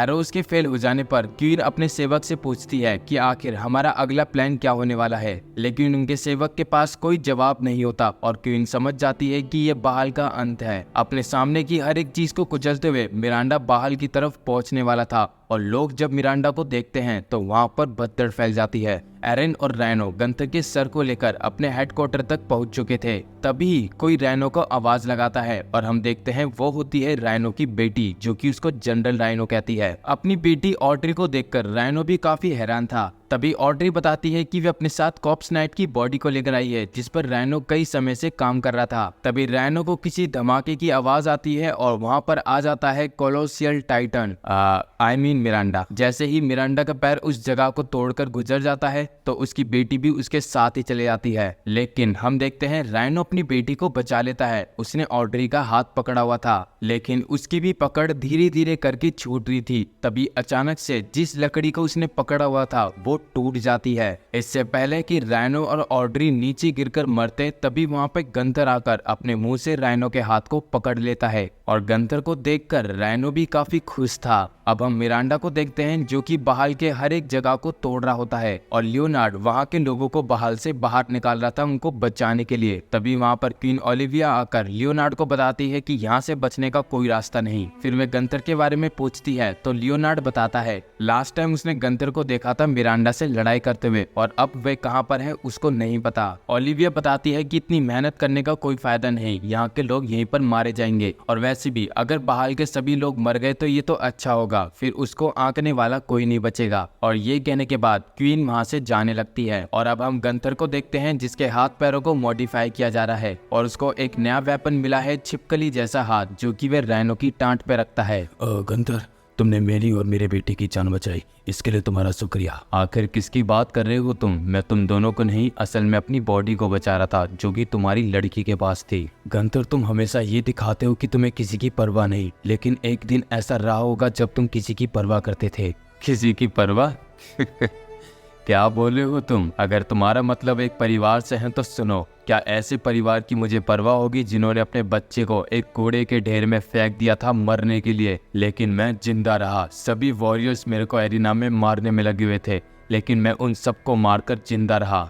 इस दुनिया में हर किसी ने कोशिश करी मुझे मारने की, लेकिन कोई नहीं मार पाया। इतना सब कुछ सहन करने के बाद मुझे किसी की भी जीने या मरने से फर्क नहीं पड़ता सिवाय मेरे। उसके बाद गंतर के सभी बॉडी पार्ट्स को अटैच कर दिया जाता है और गंतर खड़ा होकर तैयार हो जाता है मिरांडा से लड़ाई करने के लिए। और इस समय गंतर के पास 4 आर्म्स भी है लाइक सुकुना। गंतर को जाते हुए एरिन उसको पीछे से आवाज लगाते हुए कहती है, गंतर मुझे यकीन है कि हम लोग कल का दिन जरूर देखेंगे। एरिन की बात सुनने के बाद गंतर मिरांडा के पास चला जाता है उससे सामने से लड़ने के लिए और हम देखेंगे मिरांडा वर्सेस गंतर राउंड 2। जब मिरांडा की नजर गंतर पर जाती है तो गंतर छलांग मारकर उसके पैरों पे आ जाता है। मिरांडा गंतर को रोकने की हर एक कोशिश करता है, लेकिन गंतर मिरांडा के सभी हाथों से बच के उसके सर की तरफ तेजी से बढ़ रहा था और फिर गंतर उसके यहाँ पर आ जाता है।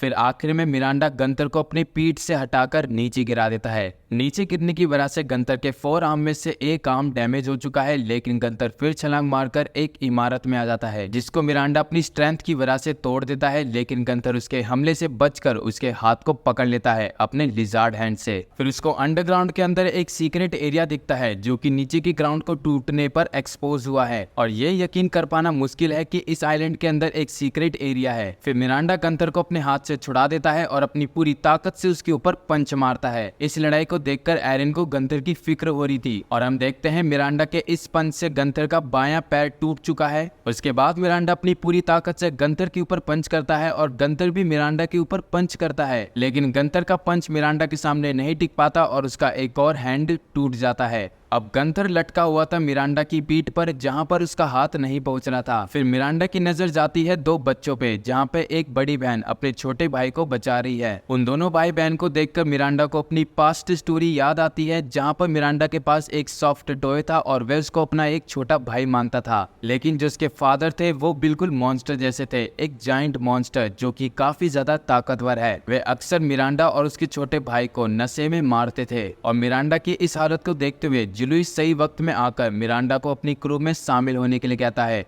और फिर मिरांडा बन जाता है एक वैम्पायर। ये सब देखने के बाद मिरांडा को लगता है कि अब वो भी एक मॉन्स्टर बन चुका है जो कि बच्चों को सता रहा है। मिरांडा का ध्यान भटकते ही गंतर उसकी पीठ से छलांग मारकर उसके सर के ऊपर अपनी पूरी ताकत से पंच मारता है। गंतर का पंच सीधा आसमान से लैंड होने की वजह से वो मिरांडा को काफी ज्यादा डैमेज देता है, जिससे मिरांडा वहीं पर मर जाता है। अब ये लड़ाई ओवर हो चुकी है जिसमें गंतर जीत चुका है और हम गंतर की हालत इस पैनल के अंदर देख ही सकते हैं। वहाँ के आसपास के लोग गंतर को काफी सस्पिशियस तरीके से देख रहे थे, क्या ये एक मॉन्स्टर है? इस मॉन्स्टर से लड़ने के बाद इसकी हालत काफी खराब हो चुकी है और देखने से नहीं लगता ये कोई इंसान होगा।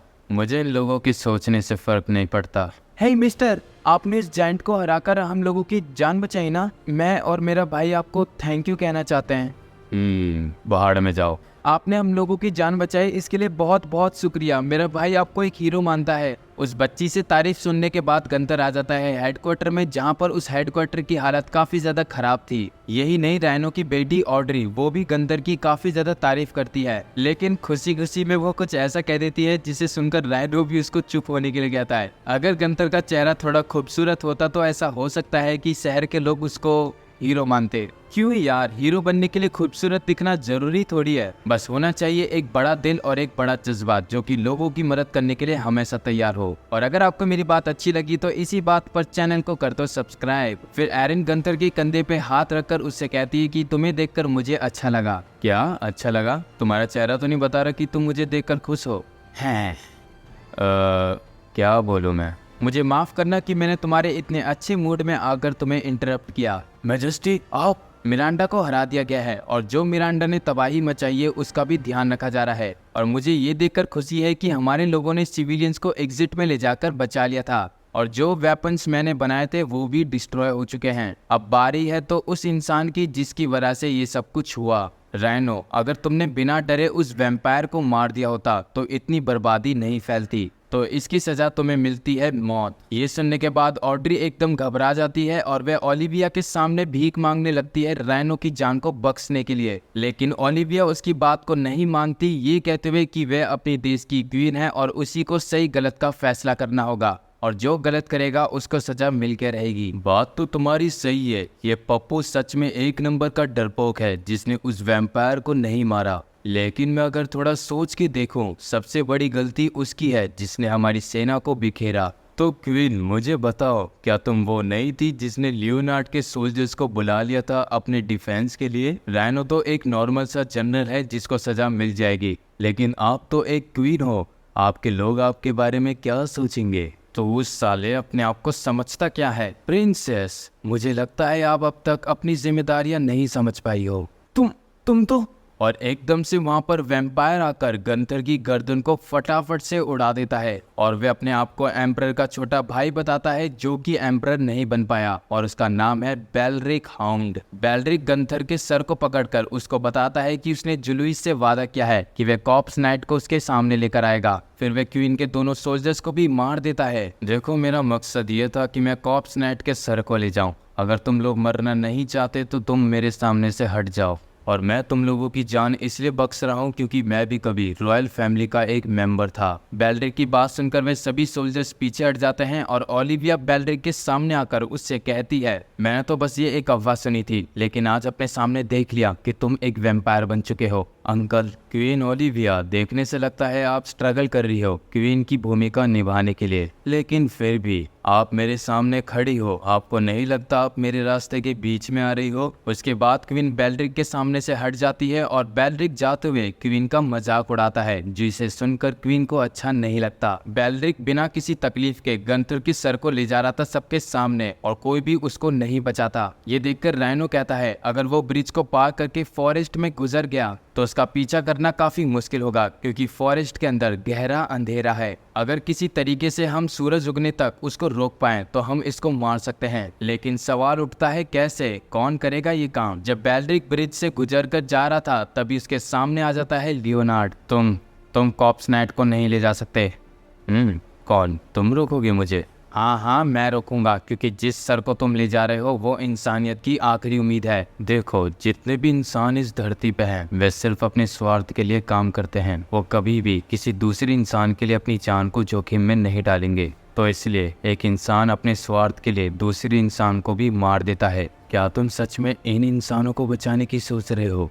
हाँ, मैं बचाऊंगा, चाहे तुम मुझसे कितना ही कुछ कहो। मुझे इंसानियत पे भरोसा है, वो एक ना तो एक दिन जरूर सुधरेगी। जैसा तुम सोचते हो इंसानों के बारे में, हर एक इंसान खुद गर्ज नहीं होता। काफी अच्छी बात कही तुमने। चलो अब तुम्हारे दम को भी आजमा लिया जाए। इसके बाद वे सभी नाइट बेलरिक के ऊपर हमला कर देते हैं। तभी हमें फ्लैशबैक का सीन दिखाया जाता है जहाँ पे लियोनार्ड अपने सभी साथियों को थैंक्स कहता है उसके साथ मिलकर लड़ाई करने के लिए, लेकिन उल्टा उसके साथी उसको थैंक्स कहते हैं। इसलिए अगर लियोनार्ड उनके साथ नहीं होता तो वो लोग तो कब का मारे जाते। फिर लियोनार्ड उनको थोड़ी लंबी चौड़ी स्पीच देता है जिसकी एक्सपेक्टेशन मैंने बिल्कुल नहीं करी थी। हमारी डेथ किसी हीरो या फिर किसी स्टोरी के प्रोटैगोनिस्ट जैसी नहीं होगी, क्योंकि हम सिर्फ एक नॉर्मल नाइट्स है। तो इसलिए अगर हम लड़ाई के अंदर अपनी थोड़ी बहादुरी और अपने एफर्ट्स लगाएं तो हम लोगों के दिमाग में हमेशा याद रहेंगे। लियोनार्ड की ये बात सुनने के बाद उसके साथ ही काफी खुश होते हैं और उसके साथ लड़ाई के लिए तैयार हो जाते हैं। अब प्रेजेंट में बेलरिक ने उनके हाथ पैर काट दिए हैं और कुछ लोगों को मार भी दिया है, और लियोनार्ड के तो पूरे दाएं हाथ को ही अलग कर दिया है। पर बेलरिक लियोनार्ड को नहीं मार रहा, क्योंकि उसने अपनी रॉयल गार्ड की ड्यूटी को एक अच्छे नाइट की तरह निभाया है। और जब लियोनार्ड बस फॉरेस्ट के अंदर जाने ही वाला था तभी उसको कोई पीछे से आवाज लगाता है और हम देखते हैं वो होती है एरिन, जो कि बेलरिक को गंथर को छोड़ने के लिए कहती है। बेलरिक एरिन से कहता है कि अभी उसने उससे भी ताकतवर नाइट्स को मारा है, इसके बावजूद वह उससे लड़ना चाहती है। एरिन कहती है हाँ वो लड़ेगी, क्योंकि इस समय बेलरिक के जो हाथ में है वो इंसानियत का भविष्य है। अगर इंसानियत को बचाने के लिए उसको अपनी जान ही कुर्बान क्यों ना करनी पड़े, वो करेगी। उसकी बात सुनकर बेलरिक हंसता है और उसकी हिम्मत की तारीफ करते हुए उसको मारने के लिए पड़ता है, लेकिन तभी उसके हाथ जलने लगते हैं। और कैसे हाथ जल रहे हैं? क्योंकि सूरज अब उग चुका है। इससे पहले उसकी पूरी बॉडी जलती हुए तुरंत खुद को उस पेड़ की शैडो में छिपा लेता है और अब बेलरिक उस पेड़ की शैडो के बदौलत ही जिंदा रह सकता है। और जब ये बात क्वीन ओलिविया को पता चलता है तो वो बेलरिक का मजाक उड़ाने लगती है। कुछ टाइम पहले तो तुम बड़ी रॉयल्टी की बातें कर रहे थे, अब कहाँ गई तुम्हारी रॉयल्टी? अपनी जिंदगी बचाने के लिए एक छोटे से पेड़ की शैडो में जी रहे हो क्या तुम इतने बड़े बेवकूफ हो कि तुम अपने साथ लो रैंक वैम्पायर्स भी नहीं लाए? रुको रुको, तुम तो अकेले काम करने वाले हो, तुम तो किसी को अपना सबऑर्डिनेट भी नहीं बनाते, है ना? हाँ ये बात सच है, मैं किसी को अपना सबऑर्डिनेट नहीं बनाता, क्योंकि तुम्हारे फादर ने मुझे आइलैंड से बाहर निकाल दिया और खुद इस आइलैंड के किंग बन गए। जरा तुम ये बताओ कि तुम क्या करने की सोच रही हो? रुको, क्या तुम ऐसा तो नहीं सोच रही हो कि तुम मुझे जलाओगी सूरज के सामने इस पेड़ को डिस्ट्रॉय करके? अगर तुम ऐसा करती भी हो तो ये रॉयल फैमिली के सम्मान में सूट नहीं करेगा। मैंने अब तक किसी को भी नहीं मारा जब तक मुझे जरूरत नहीं पड़ी, और ना ही मैं किसी डरपोक वैम्पायर की तरफ भागा, क्योंकि ये सब कुछ एक रॉयल फैमिली मेंबर पर सूट नहीं करता है। और ये एक सम्मान की बात है जो कि मैं इस पेड़ की शैडो में खड़ा होकर बच पाया हूँ। तो अब बताओ, क्या तुम इस पेड़ को डिस्ट्रॉय करके अपने सम्मान को खत्म करना चाहती हो, एक रॉयल फैमिली के मेंबर होने के बावजूद? एरन ओलिविया को समझाती है कि बेल्ड्रिक अपनी बातों में हमें ट्रैप करके इस पेड़ को डिस्ट्रॉय करने से रोक रहा है। अपने सम्मान को याद करने से हम इंसानियत को नहीं बचा पाएंगे। मैजेस्टी, इसकी बातों पे मत आना। और दूसरी तरफ बेल्ड्रिक ओलिविया से कहता है, एक रॉयल फैमिली की जिंदगी में उसके सम्मान से बड़ा और कुछ नहीं। ये बात तो तुम्हें अच्छे से याद होगी ओलिविया। अब हमें बेल्ड्रिक और ओलिविया का पास्ट दिखाया जाता है, जहाँ पे बेल्ड्रिक ओलिविया को डांट रहा था कि उसने खाना खाते समय 3 बार अपने फोक को उठाया। क्या एक रॉयल फैमिली का मेंबर इतनी ज्यादा खाते समय मिस्टेक करता है? अगर ओलिविया इतनी ही गलती करती गई तो वे एक रॉयल फैमिली का मेंबर कहलाने के लिए कभी लायक नहीं होगी। अब सीन वापस प्रेजेंट में शिफ्ट होता है, जहाँ पे हमें पता चलता है कि ओलिविया ने बेल्ड्रिक के ऑफर को एक्सेप्ट कर लिया है, और लियोनार्ड और उसके साथियों के जितने भी बचे हुए एफर्ट्स थे वो सारे खाली हो चुके हैं, और इसके अलावा वे क्वीन ओलिविया के ऑर्डर को ठुकरा भी नहीं सकते। अब हम देखते हैं जिस पेड़ के नीचे बेल्ड्रिक छिपा हुआ था उसके आसपास कुछ सामान लाए जाते हैं, और वहाँ पर एक ताकतवर वॉरियर आकर सभी को अपना नाम बताता है, जो कि जॉन ब्रियान है, और वे ब्रियान फैमिली से बिलोंग करता है। वो यहाँ पर आया है क्वीन ओलिविया के ऑर्डर्स को फॉलो करते हुए, जो कि है बेल्ड्रिक को एक ही घुसंड में पछाड़ देना। एरन सबको बताती है कि ये लोग इस समय सम्मानित खेल खेलने वाले हैं, जो कि नोब्लेस के लोग काफी ज्यादा खेलते थे। इस खेल में चैलेंजर और कॉन्टेंडर को दोनों को एक एक मौका मिलेगा एक दूसरे के फेस पर पंच करने का। इन दोनों में से किसी ने भी एक बार भी पंच को अवॉइड किया या फिर अपना एक भी कदम पीछे रखा तो वो हार जाएगा। अगर साफ शब्दों में कहा जाए तो ये खेल एक लड़ाई है। जब तक कोई भी बंदा पीछे नहीं हटता तब तक ये खेल चलता रहेगा। जब भी नोब्लेस फैमिली के बीच में लड़ाई होती है तो उस फैमिली का रिप्रेजेंटेटिव अपने 5 मेंबर्स भेजता है लड़ाई के लिए, और अगर सामने वाली पार्टी के पास कोई भी रिप्रेजेंटेटिव नहीं है तो उसको उन चारों से अकेले लड़ना होगा, और अगर उन चारों में से किसी एक ने भी उसको हरा दिया तो ये खेल खत्म हो जाएगा। अब बीरन पूरी तरीके से पंच मारने के लिए तैयार था, और उसको ये बात अच्छी तरीके से पता थी अगर उसने उस वैम्पायर को हरा दिया तो उसकी किंगडम के अंदर काफी अच्छी इज्जत हो जाएगी, और ऐसा भी हो सकता है कि वो एम्परर बन जाए क्वीन ओलिविया से शादी करके। अब उनकी लड़ाई के बीच में एक रेफरी आ जाता है और उनको रूल समझाता है कि उनको एक दूसरे के पंच को अवॉइड नहीं करना, और अगर किसी ने भी अपना एक भी कदम पीछे रखा तो वो तुरंत हार जाएगा। बैटल के स्टार्ट होते ही बीरन अपने पंच को टाइट करके बेल्ड्रिक के फेस पर पंच मारता है, और सबको लग रहा था कि बेल्ड्रिक इस पंच से हार गया, लेकिन उसके सर का कचूमर बन जाता है, लेकिन वो टस से मस नहीं होता और वो अपनी जगह पर सही सलामत खड़ा है। और अब बारी है बेल्ड्रिक की। रुको दोस्त, अभी हम लोग कुछ बात कर सकते हैं। और आप लोग देख ही सकते हो कि ब्रियन तो बेल्ड्रिक के एक पंच से ढेर हो चुका है, और अब बारी है अगले बंदे की। उसके बाद वहां पर अगला बंदा आता है जिसका नाम है निकलो ब्रीन, और ये देखने से काफी हट्टा कट्टा पहलवान है। आज तक मेरे पंच से कोई भी नहीं बच पाया, देखते हैं तुम कैसे बचोगे। मैं इसके वाइटल पॉइंट पे पंच मारूंगा जिससे इसका एक कदम तो पीछे आ ही जाएगा। अब मैं तुम्हें बताता हूँ कि ब्रेन फैमिली क्या कर सकती है। हम देखते हैं कि ब्रेन के इस ताकतवर पंच से बेल्ड्रिक की बॉडी टेढ़ी हो जाती है, लेकिन उसका एक भी कदम पीछे नहीं आता। ये देखकर ब्रेन को अपनी आंखों पे यकीन नहीं होता, भाई ये क्या है, ये मुझे किससे लड़ाया जा रहा है। और अब ये थोड़ा सीरियस पॉइंट है क्योंकि अब बारी है बेल्ड्रिक की। लो भाई, 2 अपोनेंट हो चुके हैं ढेर, अब आ चुका है तीसरा बंदा। मेरा नाम है जोसेफ रैम्बलर। लड़ाई से पहले सबसे पहली जो जरूरी चीज होती है अपने अपोनेंट की वीकनेस को देखना, और तुम्हें पता है कि मैंने तुम्हारी वीकनेस का पता लगा लिया है, और तुम्हारी वीकनेस है अरे ये क्या, बेल्ड्रिक तो उसको कहने का कुछ मौका ही नहीं देता और उसको एक ही पंच में ढेर कर देता है। अब ये देखकर सबकी उम्मीद टूट चुकी थी और किसी को भी नहीं लग रहा था कि अब वो लोग गंतर को बचा पाएंगे। लेकिन एरिन कहती है रुको, अभी हमारा एक और कंटेंडर है जो कि इसको हरा सकता है। अब हम देखते हैं क्वीन ओलिविया को, जो कि बेल्ड्रिक से कहती है कि उसका फोर्थ कंटेंडर होगा गंथर। सबसे पहले तो बेल्ड्रिक इसके लिए बिल्कुल भी एग्री नहीं करता, लेकिन जब क्वीन कहती है क्या तुम गंथर से डर रहे हो, क्या तुम डरते हो कि तुम्हारी हार काफी ज्यादा शर्मनाक होगी, और इसके अलावा तुम तो खुद को रॉयल फैमिली के सबसे ईमानदार मेंबर कहते थे, क्या तुम हमारे वॉरियर से डर रहे हो जो कि तुम्हें हरा देगा। ये सुनकर बेल्ड्रिक की किलस जाती है और वो मान जाता है गंथर को देने के लिए। लेकिन अगर क्वीन ओलिविया ने अपने वादे को पूरा नहीं किया तो इसका अंजाम काफी बुरा होगा, क्योंकि उनके बीच में एक शाही वादा आया है। अगर ओलिविया ने इस वादे को तोड़ दिया तो ये उसकी पोजीशन के लिए काफी बेकार होगा। और जब गंथर अपनी मेन बॉडी में फिट होता है तो वो उन सभी से पूछता है आखिर ये सब क्या बकवास चल रहा था, सब लोग एक एक करके उस वैम्पायर से क्यों लड़ रहे थे। एरिन गंथर को बता देती है इस खेल के बारे में और गंथर इन सभी को काफी अजीब कहता है। तभी क्वीन गंथर के पीछे आकर उसको बताती है अगर उसने बेल्ड्रिक को हरा दिया इस खेल में तो वो राइनो के एग्जीक्यूशन को कैंसिल कर देगी, और इसके अलावा वो इस खेल में चीटिंग नहीं कर सकते क्योंकि ये उनके रॉयल फैमिली के रूल्स के खिलाफ है। गंथर क्वीन के ऑर्डर को मान लेता है क्योंकि इसमें राइनो की जान बच रही है। और अब अगला सीन हम शाम का देखते हैं जहाँ पे गंथर को एक नया हैंड फिट करा गया है और गंथर इस हैंड के बारे में पूछता है तो एरिन बताती है कि ये हैंड अभी भी इनकम्प्लीट है और इस हैंड से गंथर की मोबिलिटी बढ़ जाएगी, और जो कलर्स इस हैंड के अंदर आ रहे हैं वो कलर्स कमांडर लियोनार्ड और उसके साथियों की स्किन के हैं, जो कि गंथर को काफी गंदा लगता है। तभी एरिन थोड़ा सीरियस होकर गंथर से कहती है कि ये सुनने में काफी अजीब लगता है, तुम कहते हो कि तुम्हें किसी की भी जान की परवाह नहीं तुम्हारे सिवाय, लेकिन जो ये तुम्हारी बॉडी बनी हुई है ये दूसरों के सेक्रीफाइस से ही बनी हुई है। एरिन की बात सुनकर गंथर थोड़ा सीरियस हो जाता है और तैयार हो जाता है इस मुक्केबाजी खेल के लिए। और अब रात के समय गंथर और बेल्ड्रिक ब्रिज के एकदम बीचों बीच खड़े हैं। बेल्ड्रिक थोड़ा अपने अंदर हंसते हुए सोचता है कि ये बेवकूफ ओलिविया ये भी नहीं जानती कि इस समय में क्या बन चुका है। इस समय मैंने अपने पैरों के जॉइंट को अपने हाथों से पकड़ के रखा है, भले ही मेरी अपर बॉडी हिल जाए लेकिन नीचे के पैर कभी नहीं हिल सकते। मैंने स्कॉप्स नाइट की ताकत के बारे में बहुत कुछ सुना है, चलो आज इसकी ताकत को देख लिया जाए। बेल्ड्रिक अपने इन्हीं ख्याल में मस्त था, तभी गंथर का पंच उड़ते हुए आता है और आवाज आती है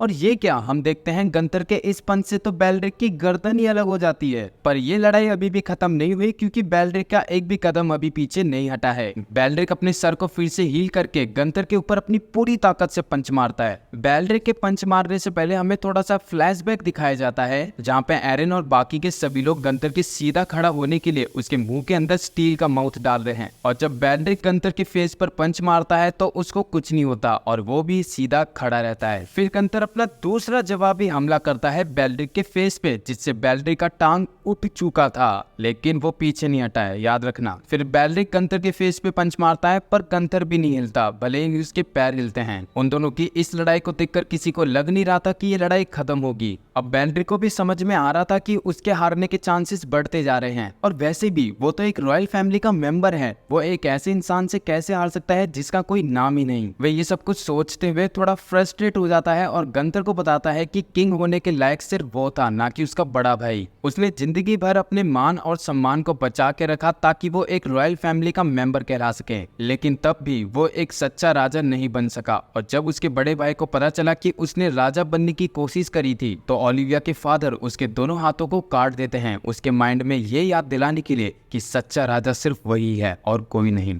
लेकिन गंथर को इस राजा रानी के खेल से फर्क नहीं पड़ता और वे उससे कहता भी है पता नहीं कैसी अजीब फैमिली है तुम्हारी। अपनी रॉयल फैमिली की बेइज्जती सुनने के बाद बेल्ड्रिक उसके फेस पर पंच मारता है, लेकिन गंथर उसके पंच से बच जाता है और एकदम से उसकी पेट पर अपना पंच मारता है। और ये देखकर सब लोग एकदम हैरान हो जाते हैं क्योंकि गंथर ने रूल्स को तोड़ा है। ये देखकर बेल्ड्रिक गंथर से कहता है कि तुमने रूल्स को तोड़ा है। गंथर उससे कहता है कि उसको क्यों परवाह होगी रॉयल फैमिलीज के रूल्स की, वो तो इस फैमिली से बिलोंग भी नहीं करता। और अचानक से बेल्ड्रिक देखता है कि उसकी ब्लड कंट्रोलिंग एबिलिटी कम हो चुकी है और वे खुद को हील नहीं कर पा रहा, और अगर एक हाई रैंक वैम्पायर अपने ब्लड को कंट्रोल नहीं कर पाता है तो इसका साफ साफ मतलब है कि उसके दिल में डैमेज है। क्योंकि गंथर ने ठीक उसके चेस्ट पे पंच मारा था तो ऐसा हो सकता है कि उसके दिल में डैमेज आया हो। फिर गंथर उसकी गर्दन पकड़कर उठा देता है और उससे कहता है चला जा, अब असली लड़ाई करते हैं। बेल्ड्रिक अभी भी गंथर को गाली दे रहा था क्योंकि उसने रॉयल फैमिली के रूल्स को तोड़ा है और साथ में उसके वादे को भी, पर गंथर इस चीज की बिना परवाह करे बेल्ड्रिक के सर के ऊपर एक पंच खिंचा के देता है। और जब क्वीन ओलिविया देखती है कि गंथर ने चीटिंग करी है, वो उसके पंच से बच गया और उसने उसके रॉयल फैमिली के रूल को भी तोड़ा है, तो वो उस पर सच में काफी ज्यादा गुस्सा करती है कि ये बस्टर्ड मुझसे नहीं बचेगा। लेकिन उसका सेवक पैट्रिक उससे कहता है, क्वीन ओलिविया मैंने तो कुछ देखा ही नहीं। क्यों भाई लोगों, तुमने भी कुछ देखा यहाँ पर अभी कुछ क्या हुआ था? और वो लोग भी मना कर देते हैं, नहीं भाई हमने कुछ नहीं देखा। उसके बाद पैट्रिक वहाँ पर रिकॉर्ड लिखने वालों से भी कहता है, क्या तुमने भी कुछ नहीं देखा ना? वो लोग कहते हैं नहीं भाई हमने कुछ नहीं देखा, और हम यही लिखेंगे कि वो वैम्पायर गंथर के 4th पंच से ढेर हो गया। बहुत बढ़िया। अब आगे की जनरेशन को बस यही बात पता होनी चाहिए कि क्वीन ओलिविया ने एक ऐसे कॉन्टिनेंट को चुना जिसने अपने 4th पंच से उस वैम्पायर को ढेर कर दिया। उसके बाद क्वीन ओलिविया भी अपना दिमाग लगाती है, और आप लोग तो समझ ही चुके हो ना कि क्या कर रहे हैं ये लोग। हाँ भाई ये लोग पूरी हिस्ट्री को चेंज कर रहे हैं। उसके बाद क्वीन ओलिविया थोड़ी हंसती और कहती ये तो कोई चीटिंग थी ही नहीं, अगर हिस्ट्री में ये लिखा जा रहा है तो